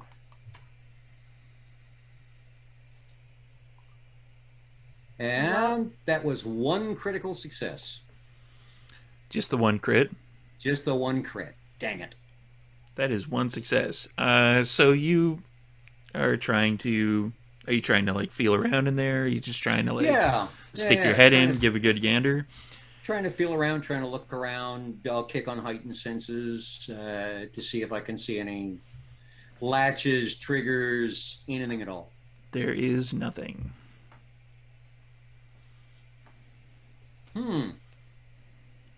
Okay, then shall we deploy our tricks, Abigail?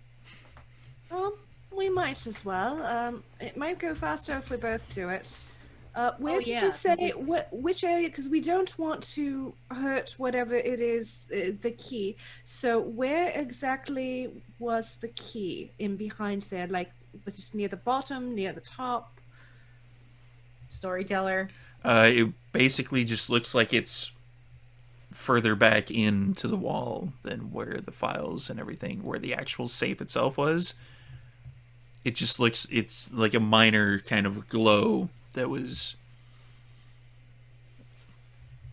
All right. I'm Okay. gonna do a rouse check, and then I guess we can do like, I don't know, around the edges or something. See if we can get the back to fall out. Yeah, I like around the edges. I'm also rousing for the same thing. Oh, I did fail that one. I didn't. Yay. Nice. Everybody's failing their rouse checks. That was the first one I failed, though. Abigail, how did you do? Oh, I passed my rouse check. Yeah, I'm she's good. So which powers are you putting into play? Corrosive Vitae. Yeah, and mine's acidic touch, which I assume is, extremely similar. So let's see. I will. I do actually have. So it burns through 1/4 inch of steel. Is the designation that I'm reading. That is definitely burning through. Like, are you both kind of sticking your arms in there at the same time? Yeah, and I'll just do my wrist this time instead of the knife situation as well. Yeah. So I'll also from my wrist. All right, So so we'll you're- just go in like 2. Yeah, basically like that. Yeah. So yeah, you are definitely corroding into something else. The back sizzles and there's like smoke that comes billowing out towards you, and it is definitely not something you want to stick your face into if you actually had lungs to breathe. So you eventually kind of feel it push a little bit, and like a piece of the metal kind of falls down towards you. You can reach in, and who will be the first person reaching in? Well, Judith has taken damage already, so why don't I reach in? Thank you. Because I have a bad feeling about this. Thanks for the help. Question. Is it weakened, or is it just have they just eaten like a hole in the? Well, they've gone around the outside, and then it kind of fell, like the piece of metal fell towards them. So we could just pull the rest of the safe out then, theoretically, make it easier. No, they're not going around the safe. They're Oh. going on the inside of the safe on the back.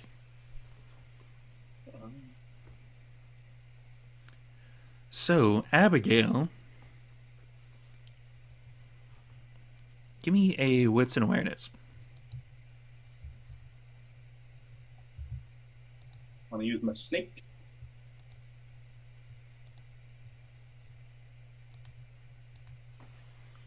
Your snake? The cane. Oh, right. Not yet. You know, I'm just going to use another willpower, because why not? And there's another kitty.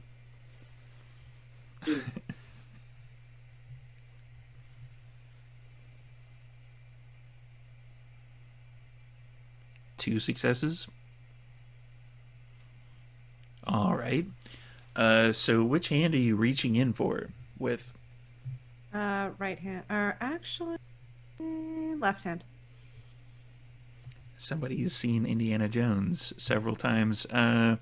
So you reach in with your left hand to feel around, because you can't make out what's in there yet. The smoke from the acid is still obscuring your vision, with your two successes for wits and awareness, and you grab a hold of something, but then anyone who is watching Abigail, she's actually, something clamps onto your wrist and it draws you in.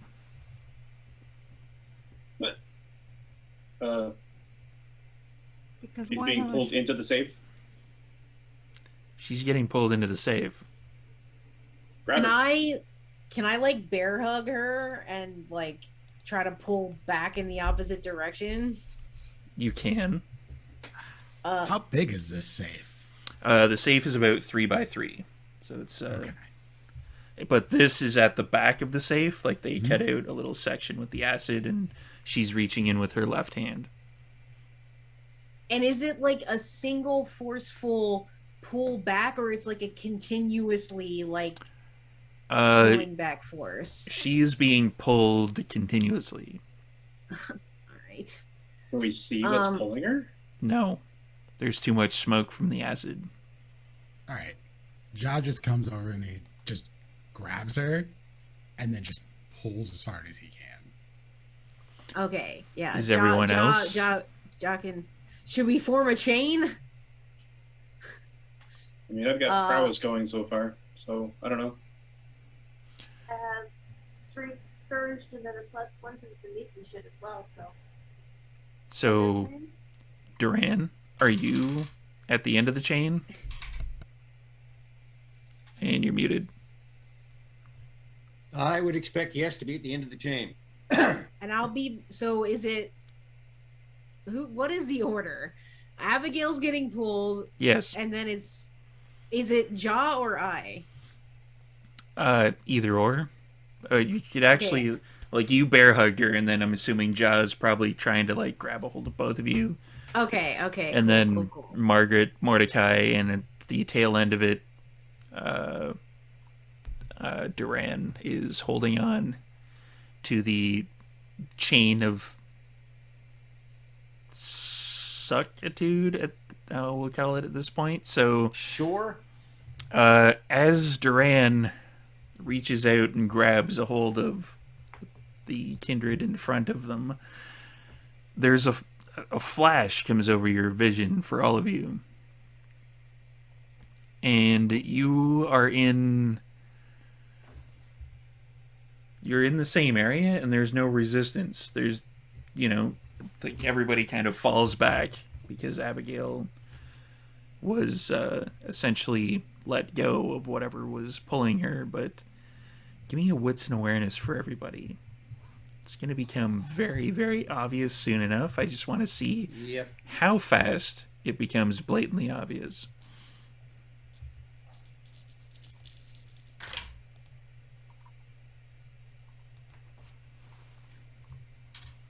Two successes.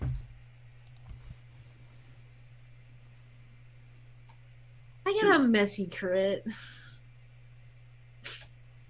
4 successes. 3 total? By messy crit, how many successes?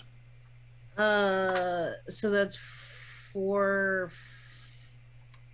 5. Abigail was 4, I believe. 2. 4 for Duran, 2 for Ja. Mordecai?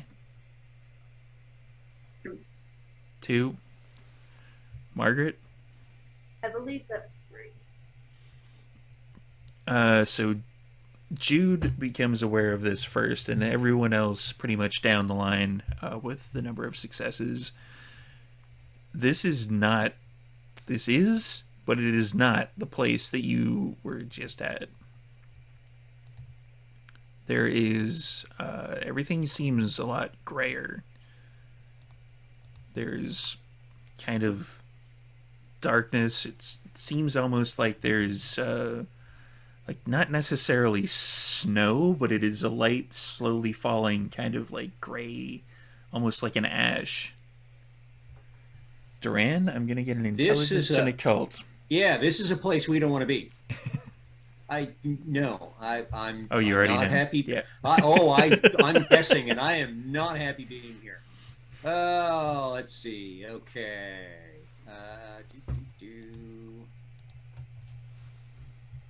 That is 3 successes. Thank you. Yeah, you definitely know where you're at. Yeah, not a happy place. Why is it snowing in the office? Because we are not in the office. Explain. Okay. That's going to need a little bit more clarification, sir. There are many planes of existence. I am sure all of you have heard the slang terms that my family is often called, and the fact that we deal with the disembodied, ghosts, wraiths. They exist in another place at the same time as they exist in our place. We're now in their home. We are not in our house anymore. We are now in their house. Let's put it that way. And I'm assuming they don't like licks. No, they don't. And I also don't like you, from what I've heard. Oh, they won't like any of us. If there is a ranking, yes, they will like me the least, but they won't like any of us. And here, they can do things that we cannot. So so how do we get out? Back through the safe? How did we even get here? First of all, check the back of the safe to see if the key is back there and if other things are back there, because it might have been something back there that, well, it was something back there that dragged us in here. All right. Anyone else want to try? Because when I tried, something grabbed me. I'd prefer not to repeat that. Abigail is now safe, gun shy. Yeah. You reach in. Yep. Same thing.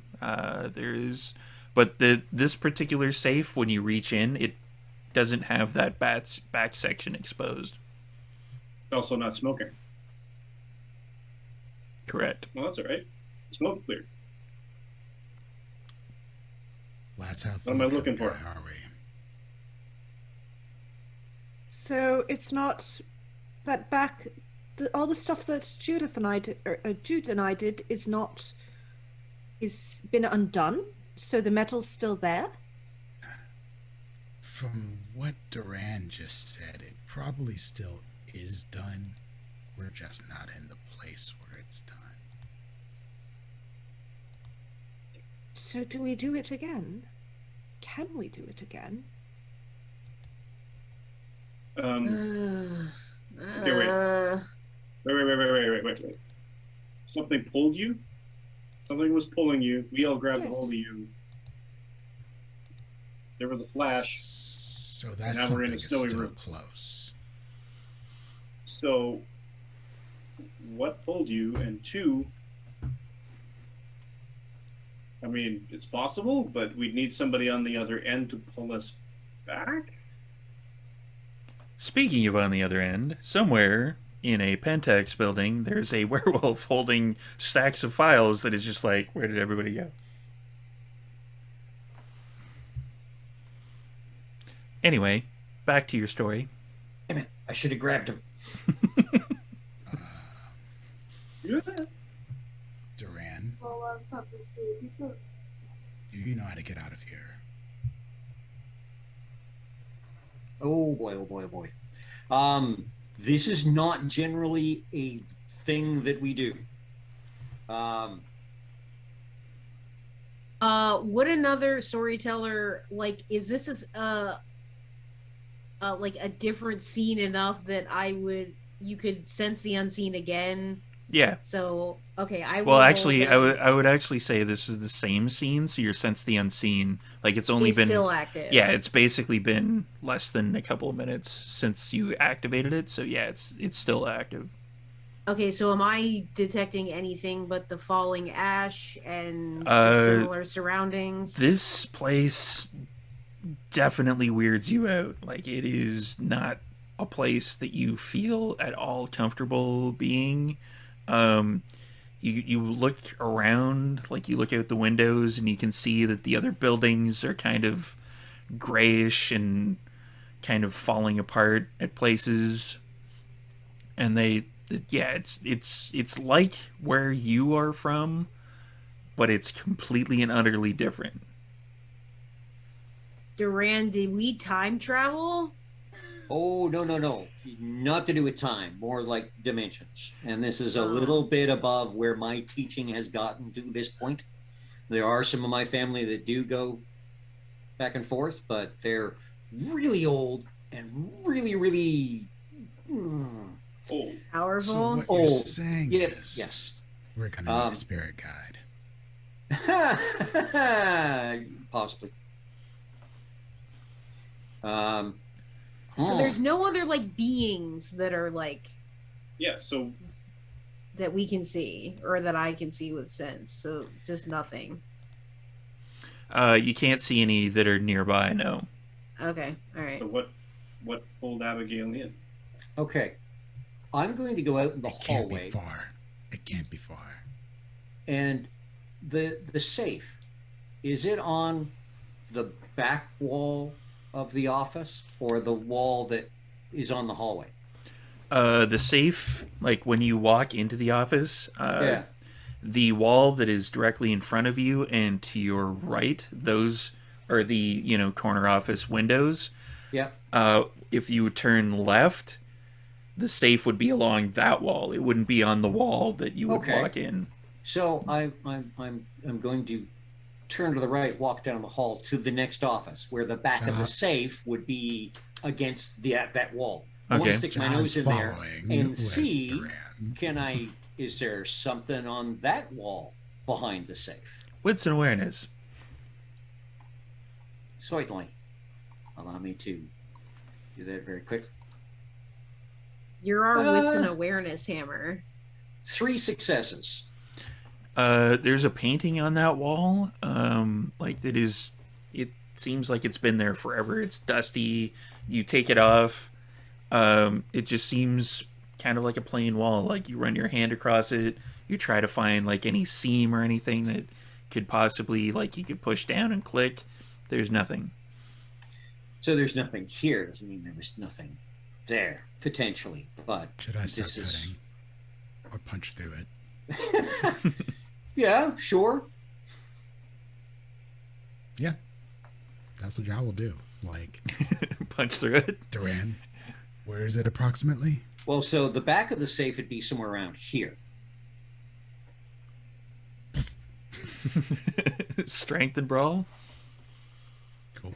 Are you activating any potence powers to go along with this particular? Let's see. As far as potence goes, I don't think I have anything but soaring leap, so no.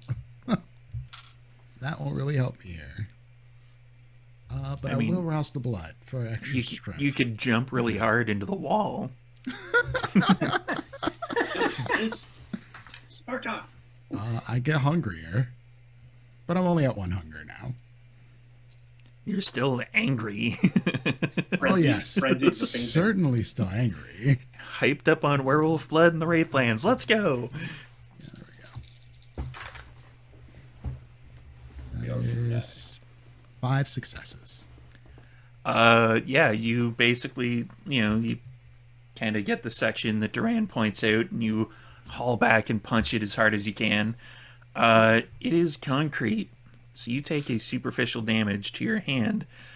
You do see like some kind of spiderweb cracking, as this seems like you've punched concrete before, and this seems almost kind of softer than regular concrete. Like it doesn't seem like it should be able to hold up the superstructure of this particular building.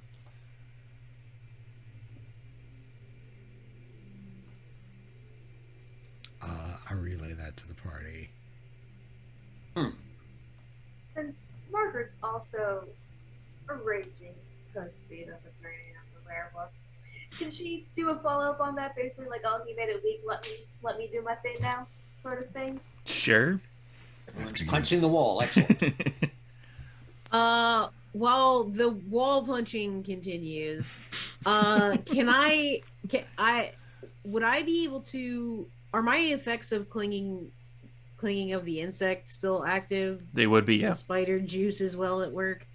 Okay, so I would just like to crawl up onto the ceiling to just get a different vantage point from the room that we're in, to see if I can see anything. This is where my Stranger Things reference comes in. It's the same, but it's upside down. Okay. And Jude will just like make an exasperated noise from the ceiling, this uncanny, like large woman hanging off of the ceiling. And I'll go ahead and just climb back down then, if there's nothing to see. You're Well, that upside didn't- down in the upside down world. Yeah, wow. Fantastic. Right side up. Yeah. Yeah. If we Well, that didn't do anything. I Well- didn't see anything. multiply two negatives together, and there you go. You're back where you're supposed to. No, I'm kidding. Uh, But yeah, Margaret got 5 successes with Will Spin on her follow-up punchy of her fellow. Same werewolf. same sort of thing. Like the spider webbing, like if the cracks, they expand even more. But you take a superficial damage.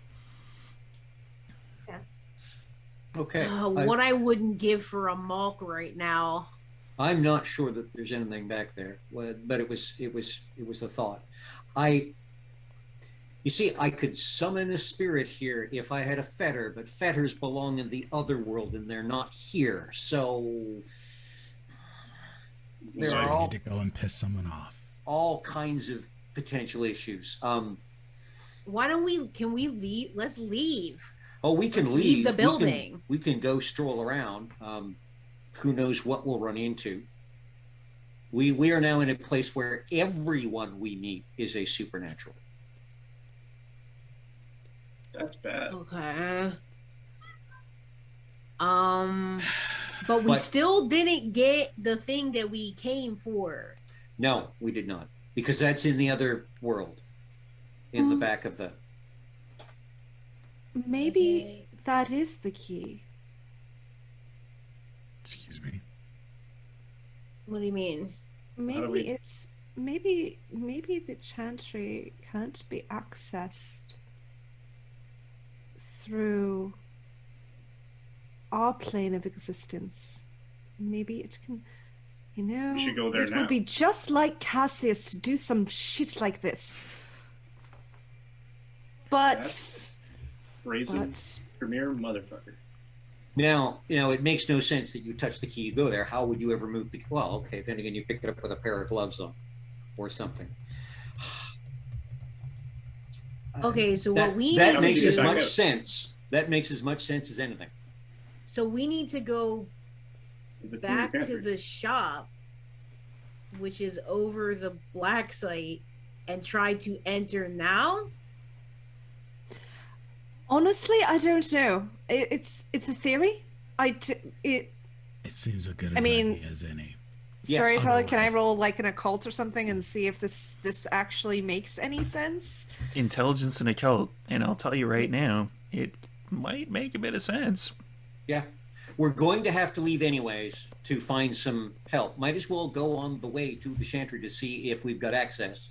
The only annoying thing will be is if we get there and we get back into our side of the world, then we're going to have to go back to Pentex and back into the safe and pick up the key then. So, yes. Well, may I also roll that? You may. Yeah, because I was gonna ask as well because Margaret has metaphysics. Anybody who has occult, go nuts. I'm not rolling. I think it's a good idea. I think everybody actually has a fairly good occult score now that I think about it. I think I've played too much Zelda where you basically, if you're in a different dimension, things happen differently. This is what playing Zelda does to you. I think I've watched you playing too much Zelda when I came up with this idea So we should pick up a pot, and smash throw it. it into For a patch of riches. grass. Whatever happens, I got 4. if you see any wraith chickens, don't bother them. Pick it up, throw it. 4 Could've done that. successes, Good idea. 2 successes. Abigail, how many did Abigail wandered off? 3? Okay. I roused for intelligence that passed. I spent a will as well, but that took me up to 6 successes with intelligence occult with the metaphysics specialty. That seems like a great idea. If one does not have a dot in occult, one cannot roll. One can, but one would be kind of wasting their time. Have to know What's the through worst that could sheer intelligence. Where it's like, One success. you swear you read in a book once about ghosts and about dreams and Ghosts about are real. like, laying out Probably a book in Maggie's shop. circles of power and the stones Ley of lines. the stones do exist. yeah the stones of power in the circle of destiny at midnight on the 12th day of the 19th month or whatever. You could swear that whatever they're saying sounds like Sounds right. that sounds I right. read that somewhere. Yep. Head for the elevator. Yeah. You're heading for the elevator, everyone? Yeah, I don't like this little smile you have on your face. When we get to the elevator, I'm going to smile at Mordecai and say, "Oh, your chauffeur." Back in the other. Hopefully, she's smart enough to get the hell out. Or just hang with a werewolf. I'm sure that'll turn out well. That could. Oh, So you get to the elevator. does my cell phone work? No. As John gets to the elevator, he looks at the elevator for a second. He's like, you know what? I'm going to take the stairs. That doesn't sound like a bad idea. I think I'll do the same. Yeah, I agree. Yeah. And nobody John- even hit the John- button to see what would happen. No, Now, Just as Oh, soon as he button. looks we're at not it, he's gonna just do like, it. nope. This seems like a terrible idea. It's probably better to take the stairs. Stairs. Watching all of them, they're like, meh, meh. And I'm like, And Jai's I have no- Go ahead. I have no bars of reception. So I tap the button, the elevator button with my phone. Instead of walking down the stairs, he's just soaring, leaping like a flight down, down, down, down.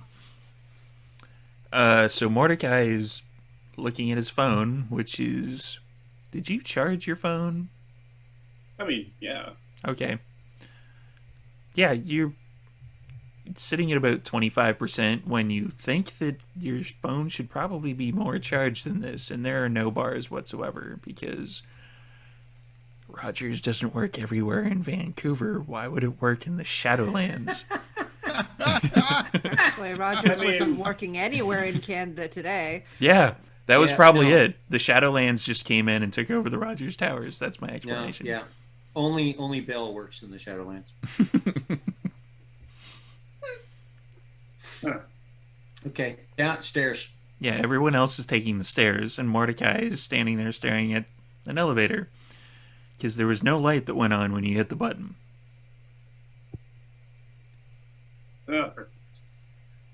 Rumble, curse.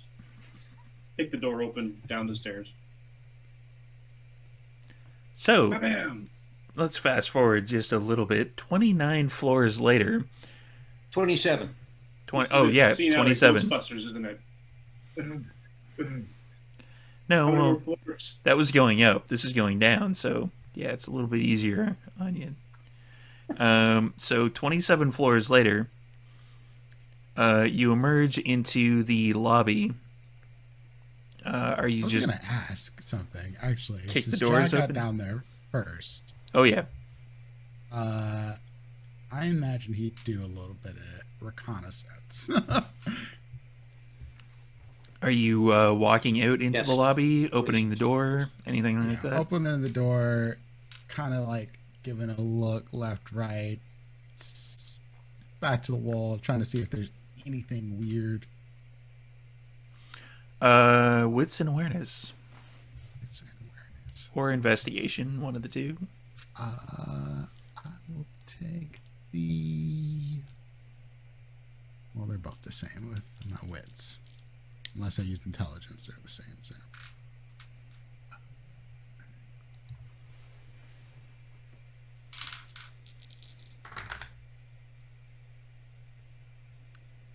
One success. You know, kind of lean out, peer around. You almost step out, but then you see at the main desk there is someone who is just ashen gray, and they're like sleeping, from the looks of it, at their desk with their feet up, dressed like a security guard. Not the same guy, is it? It is not. Ja didn't see the security guard. Yeah, Ja didn't see But he that doesn't guy. know. All right. Well, then Ja just waits for everyone else to get downstairs and tells them. Several minutes later, because Ja took the express elevator, everyone else kind of comes down. Ja fills you in. Okay, so that would be a spirit. It might be a good spirit. Yeah, it might not be a good spirit. I think we should just quietly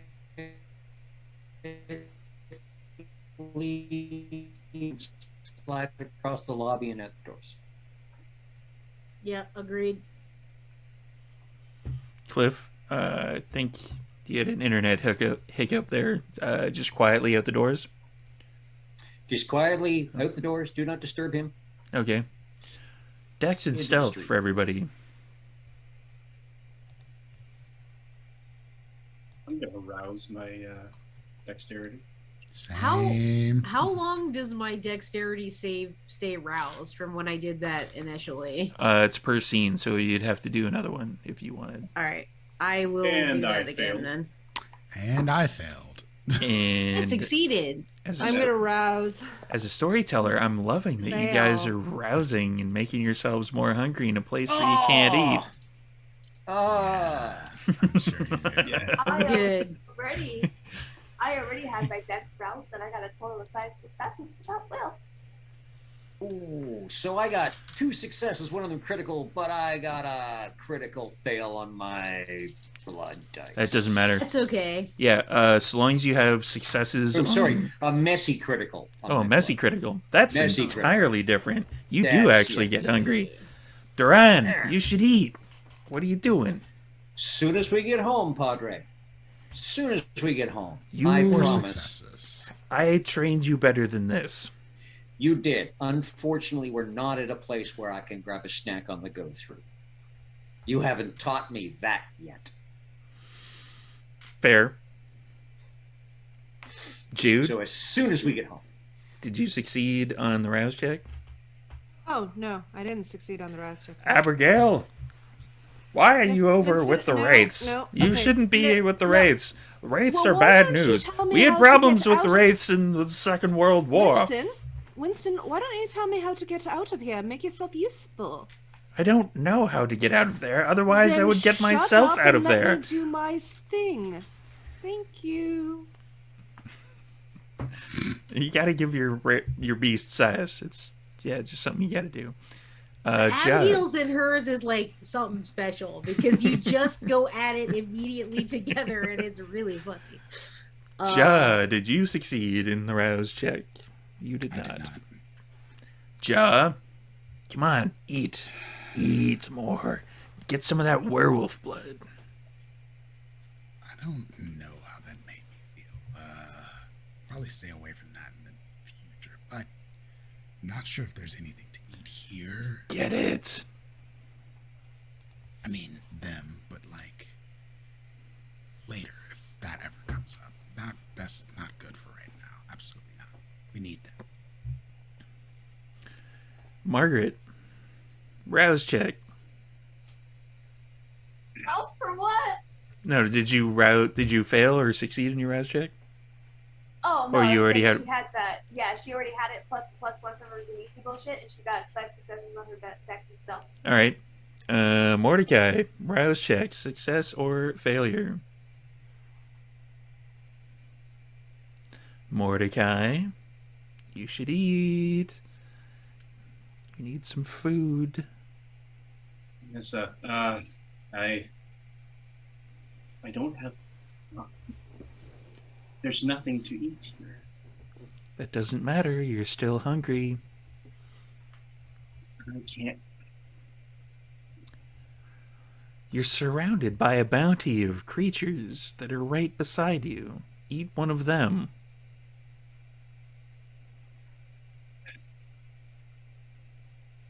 No. You took way too long to answer As much that. as it's Excuse me. as Listen, everything's on the table I'm not here in the eating. spirit world, and you don't know how to get out. We're all gonna end up blood bonded to each other. That's what's about to happen. so at the deck That's itself, what you think. Dex and stealth, correct. I'm just like, How did Some everyone say else blood do moon, on the Dex and others say stealth? diablerie. Margaret, Um, I got 5. Abigail, 4. 2. Jude, 1. 4 for Ja. 2 for Duran. And Mordecai. a 9, a 10 on a normal dice, and a 10 on my hunger die. That's Damn. a messy crit. You are getting hungrier God again. damn it. I'm at like 4 now. Yep. I love it when everybody rouses in a place where they can't eat. Mordecai, eat. you seriously need to eat. Eat one of the others. They'll never know. No one will ever know that they never made it out of here. It's fine. The rest of I would have to kill them all. And Was that out loud? Sorry.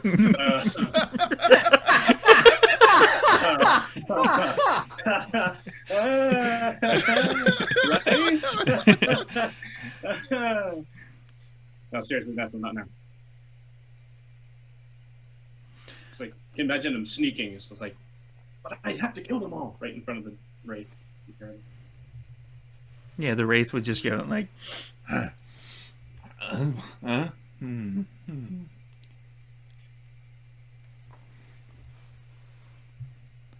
So, keep sneaking.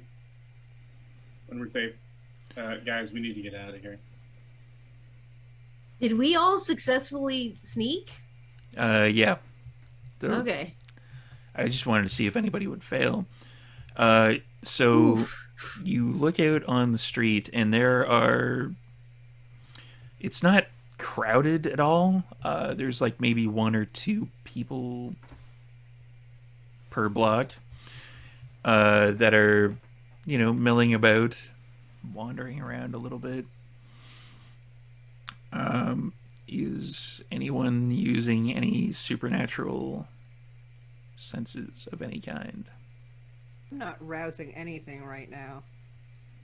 You don't have to rouse it for sense the unseen Yeah. heightened senses. Is Oh, mine right. still active? Okay. It is not. Okay, well, I would like to do it again. All right. Anyone else? How do you roll SPs? Because I know some storytellers, even with the Oblivious Sight, say sometimes they can. But because Margaret does have Eyes of the Beast, so she can apply that here. Eyes of the Beast. That is a tough call. Do you want to activate it? Find out. Yeah. Sure. And I'll roll Sense the Unseen. What's the worst that can So just another wits and aspects. Wits and aspects, yeah. Okay. Steve, on my end, do you want me to do Wits Awareness plus Accordion? Yeah. Let's do that. Actually, let's see what Eyes of the Beast. So is. annoying. That one.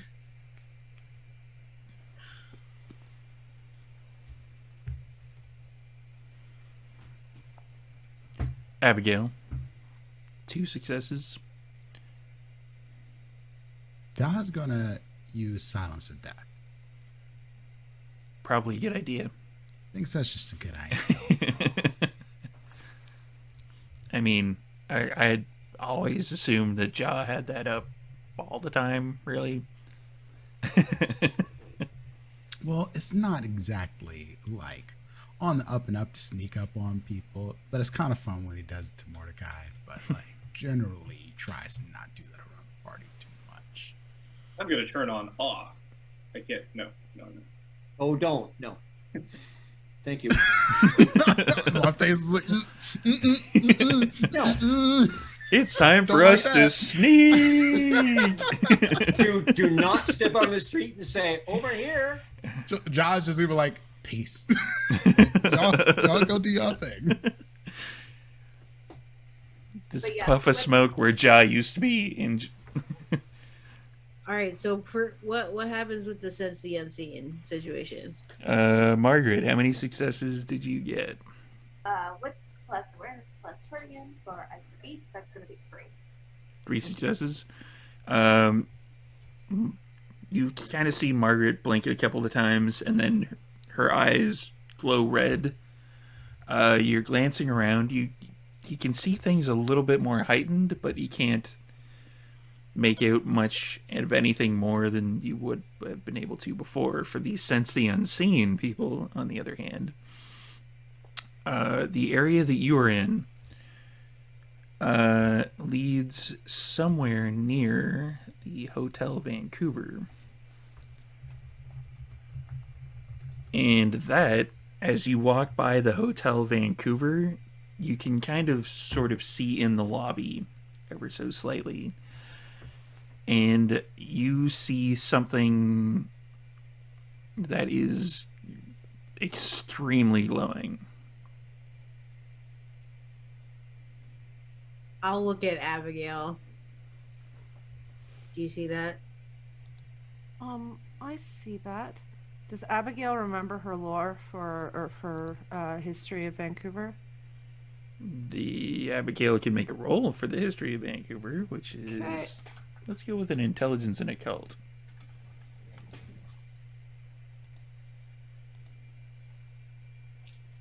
I don't think I could do the same because I'm new to the city, so I would say I probably can't roll for this one. Just 2. 2 successes. You've heard stories in the past. Duran, if you would like to make a roll for that as well. You've heard... Been here 3.5 years. Would that constitute for her or no? Sorry?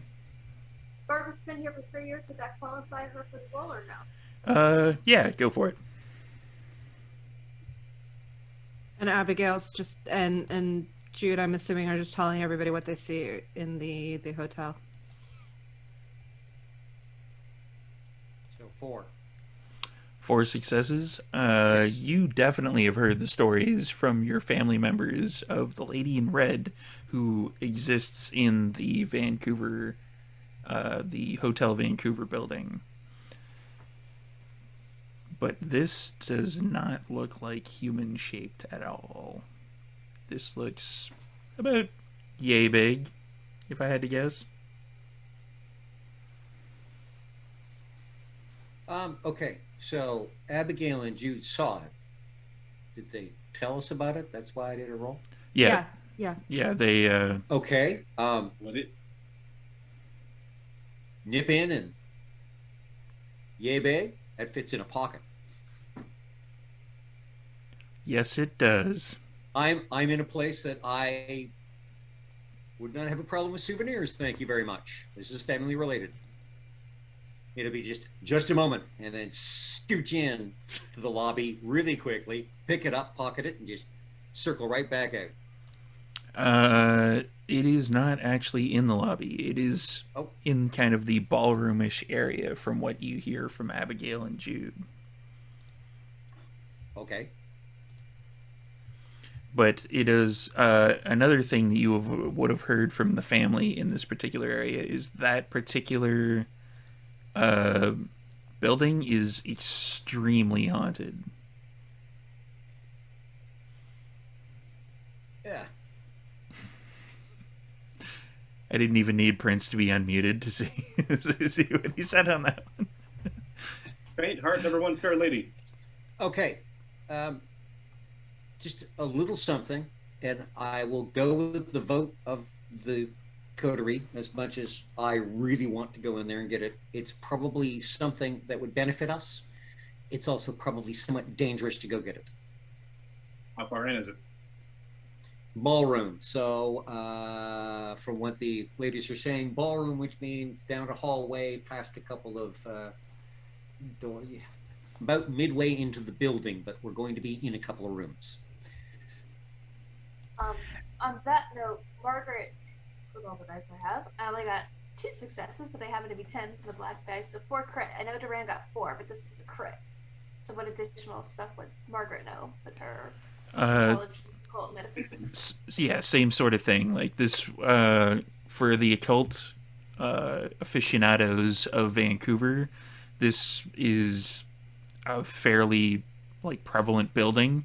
The occult people, they go there, they go to the floor that the lady in red has been seen on, and they try to, take videos and try to invoke her presence and seances and Ouija boards and all that other fun stuff. It's a well-known kind of Vancouver haunt.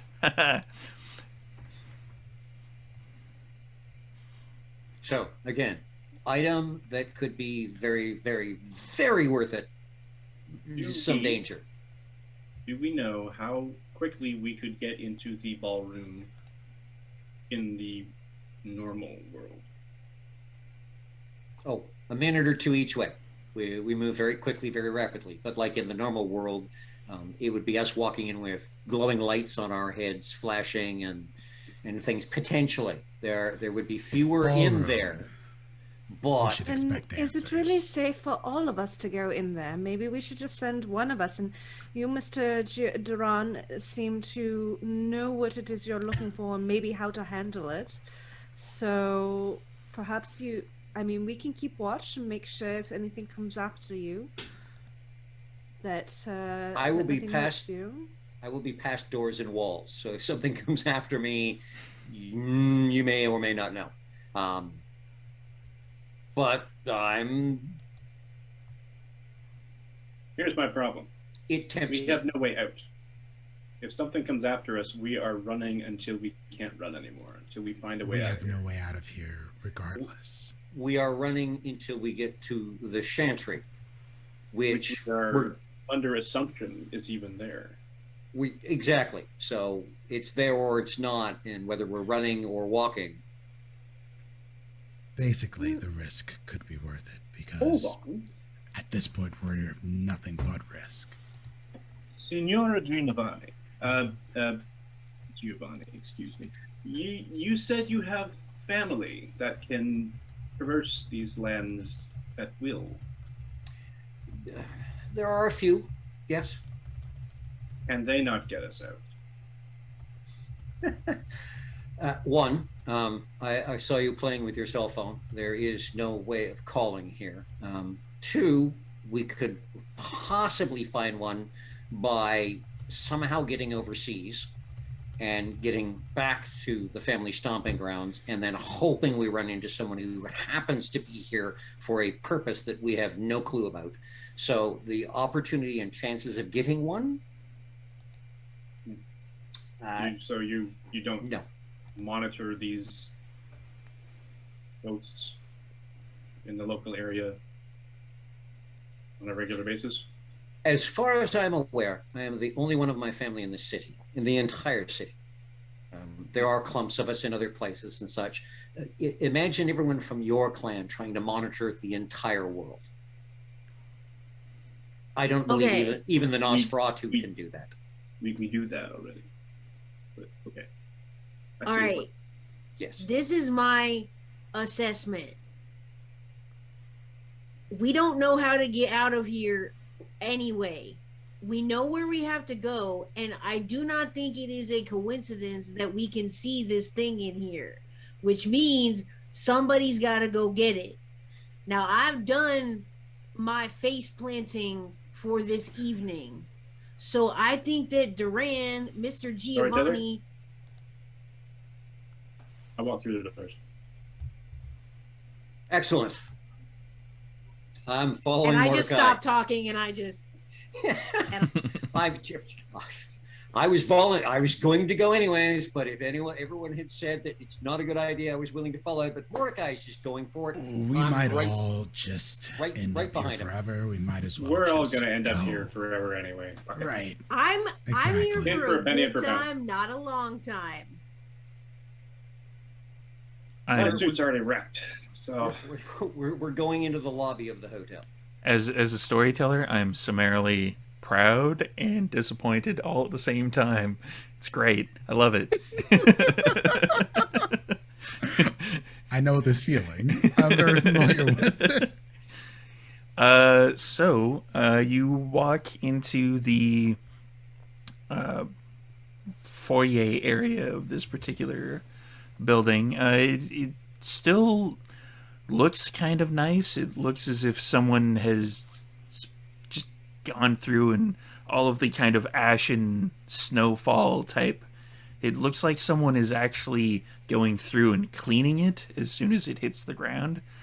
It seems a lot cleaner than the rest of these particular Wraithlands that you happen to find yourself in.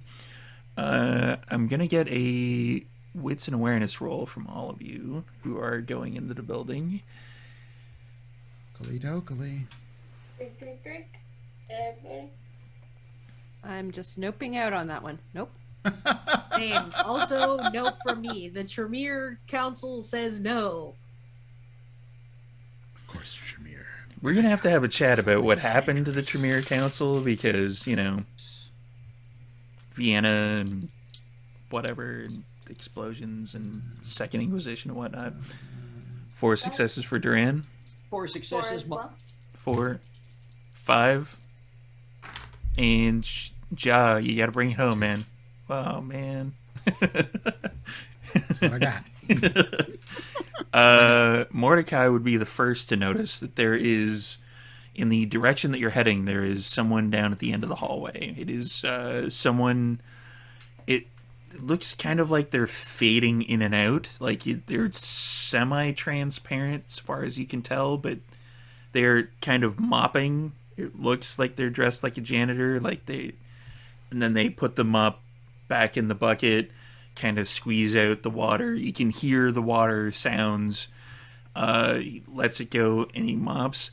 And then after a couple, probably about 30 seconds, you notice that he's just doing the same thing over and over again. Like it's not something, he's not making his way down the hallway at all. He's just putting the mop in the bucket, squeezing it out, doing, a few strokes of the mop, putting the mop back in the bucket, squeezing it out. There doesn't seem to be any kind of horizontal movement from his feet. Do we have to go past him, or is he further than the doors to the ballroom? You would have to go past him to get to the doors of the ballroom. Okay. My anxiety has me vibrating in place.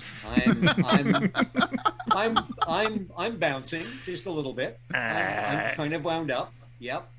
So I think Margaret and Ja are doing that as well, just passively, continuously. Duran just Ja looks at Duran and is just like, how long do you suspect he's been doing that? Is this like for a long time? Don't interrupt him. They don't like being interrupted. So against the wall and just scooch past, and don't talk to the help. Who has been in Vancouver the longest out of all of you, would you say? Mordecai and Margaret. Yeah, Margaret's been here about 3.5 years, so Mordecai probably. Ja's been here for like after that. 5 days. Yeah, I've been here a couple of weeks. Yeah, Abigail hasn't been here that long. So my next particular point that I have written down is completely and utterly useless, because I was going to say, if you've been here for a while, you would kind of recognize that these are kind of like older, like, 1900s-ish kind of janitor type uniform. Okay, whoa. I've been here by then. I would notice that. Oh, yeah. Because clothing. For clothing, I think Ja might get that. Okay. Like Ja has a bit of he's a bit of a history buff. Let's put it like Okay. that. Yeah, you both definitely noticed that, which is probably why Ja would have asked her on, like, how long do you think he's been there doing that? Like, Right. It's been well A over century. 100 years. Yeah. Yeah, a century, give or take. So don't interrupt him. Okay. Noted. No plans to do that. That sounds And like you are making your way past. Ja's using silence of death. Ja's like, I am absolutely making as least little absolute no noise as possible. I'm gonna get a Dex and Stealth roll from everyone. Oh, If you have roused the blood for it in the last couple of minutes for the game, it is still roused. Okay. The same scene or a different scene? Same scene, yeah.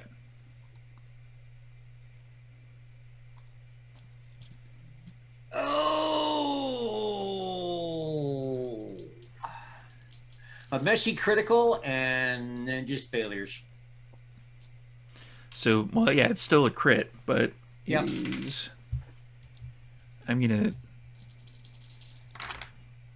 give you a compulsion. I'm gonna use willpower. So don't touch the help, he says as he bumps into the truck that you knocked it over. Margaret's second Dex and Stealth for the night gets her a second 5 for Dex and Stealth. Let's see. 3 successes. Give me 2 seconds. Messy Criticals on page 207 for everyone playing their own game.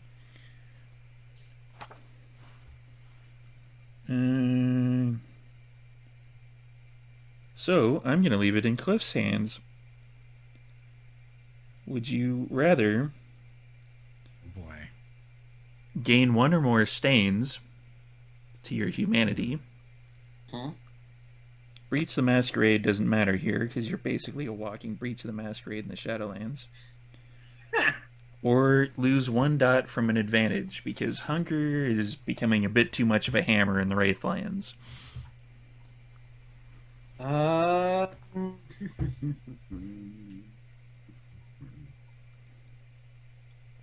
Lose 1 dot from an advantage. Wow. I would probably lean you more towards taking the humanity stain. Yeah, because you know what? I'm looking at my advantages, and yeah, no, I don't want to mess with them. So just your beast, you can feel clawing at the back of your head as you are making your way past this particular individual who is essentially stuck in time. And your beast is kind of just clawing at you and telling you you could have helped this person if you had continued your studies. If you hadn't messed up, you could have helped this person. You could be helping this person right now find their peace, but you can't because they're stuck in time now because of you. Oh, no. That does not get put on me. If I have not been taught by the family, then it is not my fault that I have not been taught by the family. You keep telling me what to do, which is fine. I'll do it. But, you don't get to say, do this, and then you could have done that. No, not today. That's You know what? I will learn this stuff, and I will come back and help this person just to spite you. That's a pretty convincing, like, trying to fight that stain of humanity. So let's just do that roll now. What is your humanity at? My humanity is at, I believe it's at 7. 7? Okay, so the way these stains of humanity work is you get a stain on your humanity, which ticks off the spaces that you don't have covered in the 10. Okay. So when you do a roll to see if you feel bad and you lose humanity, you would roll 2 dice because you would have 2 spaces free. So just 2 black dice you would roll. Okay. But you ready? So you only need 1 success. A success and a critical success. Well, there you go. Nice. You definitely are like, you know what, Beast? Fuck you. All right? You know what? I will come back here when I have learned that trick, and I will set this wraith free, and I'll tell him that it's done for you. Suck that.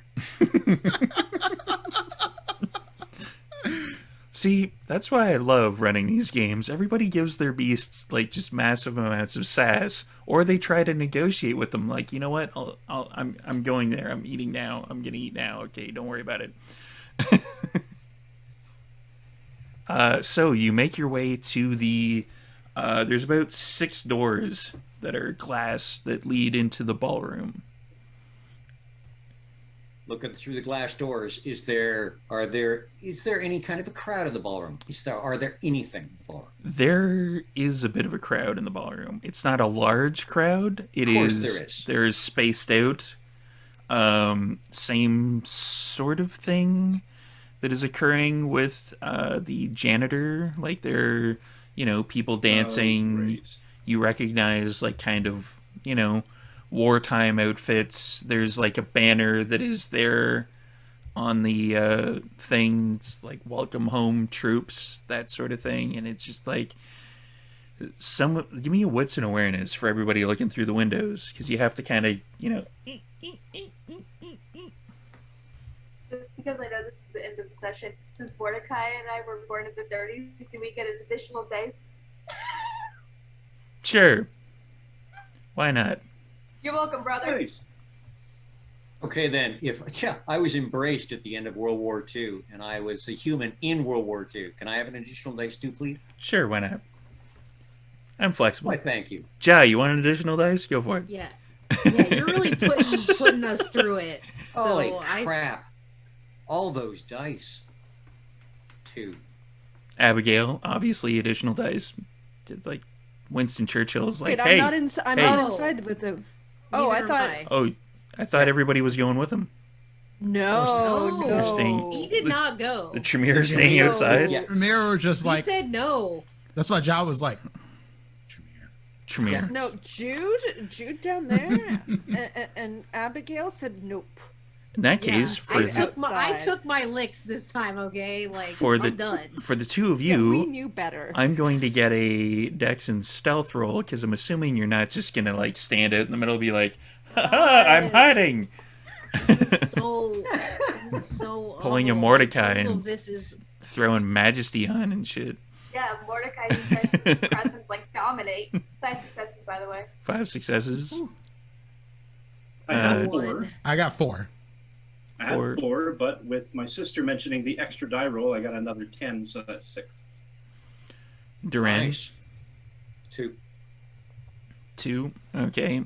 So the two people who would have been super useful for finding this particular item with Sense the Unseen stayed outside. Just thought I'd clear that up for everybody playing the home game. And you notice that there are a few of these particular, let's call them wraiths, that aren't stuck in the same pattern. Oh, crap.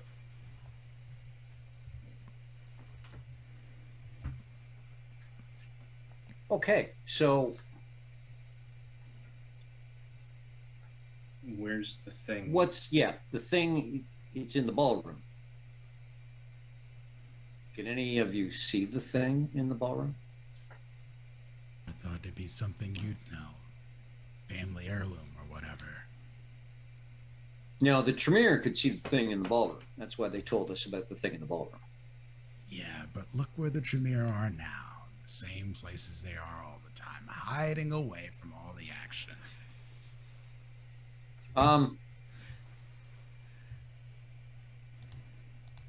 Well, I think the only thing for it is to go into the ballroom and see if I can see what it is, this thing.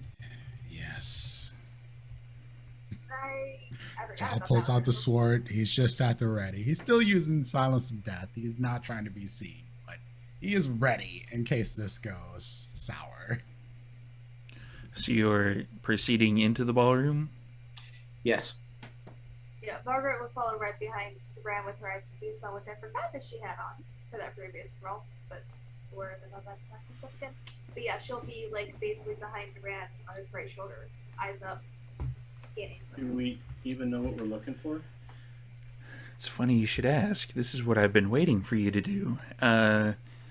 So you go into the ballroom, you know, with a bit of Silence of Death as you close the doors behind you, it kind of envelops it, and you're able to close the doors silently. And as you do, every wraith head, whether they can quote-unquote physically do so or not, turn in your direction. and someone stands up on the raised area where the band would be. They are a lithe-looking woman who has kind of darker skin, and part of her is kind of furry and werewolf-like, and her head is kind of almost looks like an Egyptian wolf type creature. And on her, centered on her chest, is an ashtray. And she looks at you and says, "Greetings, denizens of the mortal realm. I am Samuel Haight." And that's where we'll end our session for this evening.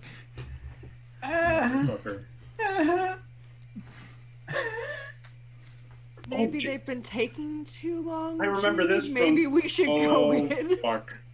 We're gonna have to now. I mean, This is gonna go just fine. Everything's fine. This is where my It's non-vampire like world of Steve, my lack this of was world of Erica. darkness lore. I'm like, Yes. Erica's what's character. happening? Yeah, I was just about to point that out. For everyone playing the home game, if you want to see how this particular instance came about to being, you're going to have to go back into our YouTube, which I believe the links... Fuck, that way. The links are over there for our YouTube. Go to our Werewolf the Apocalypse games, and it was I believe the first one of the charity games with Erika Ishii, Louis Carrazzo, and a bunch of other just amazing people that helped us out for that particular charity game. And that's how this particular instance came into being ever so long ago. Yeah, so we'll probably post the link directly to that video in the chat. Yeah, sorry. I had to. It's in my contract. So what you're telling me is that I have to send a letter of admiration to Erika Ishii. Okay, got it. Probably Well, a good idea. I mean, assuming we get out of here. No, Assuming we get out of here. regardless, I'm still doing it because as the people I normally play with, I am the Bihari queen. I owe Erica and everyone as part of the cast a letter of appreciation. That is a that's a good way of putting it. And so we're going to do a quick roundtable of everybody to lead us out of this particular episode. Now that we split the party and all the Tremere who could possibly handle this sort of stuff with the magics, they're all hanging out outside. This is great. I love it. Let's go with that way. Let's start off with Sara. Hi, I'm Sara. I played Jude, the Tremere that got slammed by a werewolf thing. I'm a creative partner at Martlet Games. You can find me on Twitter at MC Diabetes, as well as some other social media under that handle. I'm the storyteller for a period campaign called London's Bleeding. We have filmed quite a bit of it now. All of the art and production is currently going on with it as we speak. So please look for the imminent release. I would really appreciate if you checked out me telling my first vampire story. I'm very excited, and I'm really, really pleased with where it's going, and I think you'll like it as well. Thank you. And please forgive my ridiculous brain that totally forgot that particular episode for the Werewolf. It had Mark Meir, Louis Carrazzo, Erika Ishii, and Jake Kyle. So, Holy yeah, cow. my brain shut off for that one because I'm tired. It's been a long week. And it's Monday. So, Mike. And it's Monday. I was just about to say that. It's a long week, and it's Monday.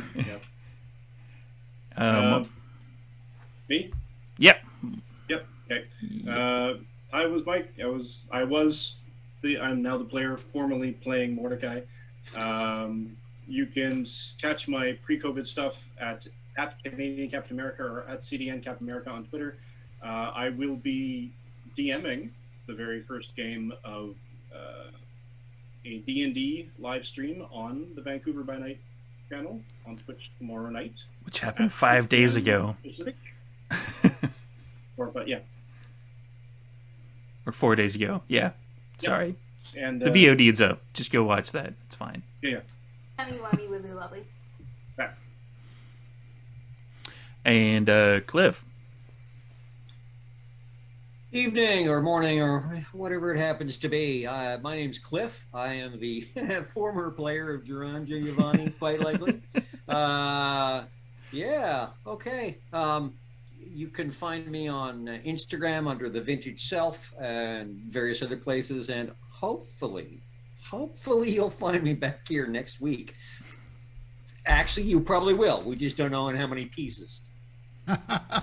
Oh, yeah. Well, yeah, you'll be back here next week. It's just a matter of whether or not it's a, hey, guys, let's all make new characters type session. Joanna. Hello, I am Joanna. I played Abigail, the scaredy cat Tremere, or as I like to call it, the smart Tremere. And you can find me on Twitter at Hyrule Gardner. And as to where else you can find me, you'll find me here next week. Prince. Hello, I am Prince, aka Doubles and Dice. You can find me at Doubles and Dice around the Twitterverse and Twitch and all that jazz. But tonight in the future, when y'all see this on Saturday, you'll find me on Rolling These 20s as a storyteller for Philly by Night. So do stop by. I believe we'll be doing Level Up TV's show, the Jason show, and then the Repertoire show. Yeah, us, so Level Up, and then you. You'll see And then on Sunday, I'll be DMing a one-shot or storytelling a one-shot Vampire the Masquerade show on the GR crew. We're raising money for the Trevor Project, so please stop by that if you can do that and donate. Appreciate it. Yeah, and follow me on all the things. There's plenty of stuff coming up for me. All the things. And Astrid. Yes, hi, I am Astrid Jean, diviner_Astrid on Twitter, Path of Astrid on Etsy, much smaller scale than Margaret. I sell crystals, I read tarot. I'm hoping to start a degree soon to help me further geological understanding and stuff like that. But yes, I was Margaret Strickland, yours Misi, and as stated, yes, her and Mordecai were born in the 60s, and there is a very special reason as to why they understand things about World War I and politics and whatnot. But you'll have to stick around for the later episodes to figure out as to why that is. If you guys survive the later episodes, it's fine. I mean, I'm sure we will, because at this point, Mordecai has one aggravated, so Margaret is still on track to finally become an only child. So that's fair. Sorry, Babs. I feel that. Savage. Yeah, and for everybody playing the home game, I am Storyteller Steve. And to let you know about the other Werewolf charity game that we had, that was the one with Diana D'Amico, Kelly Clark from Dork Tales, Vince Casso, Ash Minnick, Brennan Williams, and a bunch of other people, which were the other players that were in the game. Yeah, so Joe, check those out. That'll be, that way, in the chat. Keep doing that. My bad.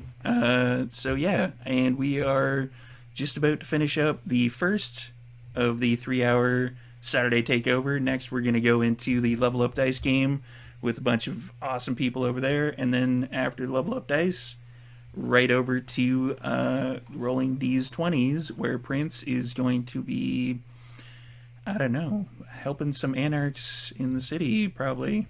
Or not helping them. That's fine. It doesn't really matter either way. Yeah, there's a whole lot that just happened. Castmate just go off to Egypt to learn how to do 11 bolt stuffs. It's a whole bunch of stuff going on. I love 11 bolt stuff. That's like my favorite. Yeah, Tremere. Like controlling technology and stuff is cool. The rest of the party seemed really confused by it, though. Yeah, so thank you, everybody, for coming in, viewing our stuff, checking us out, and hold on tight. We are going to raid over to the Level Up Dice channel right probably in like a minute or so. Get you guys some drinks, get hydrated, go use the washroom, and we will see you again in a couple minutes. All right, and see you here next week with these fabulous people. And All of these people, they're dope. have a good night. Bye. Peace. And thank you for watching, stream.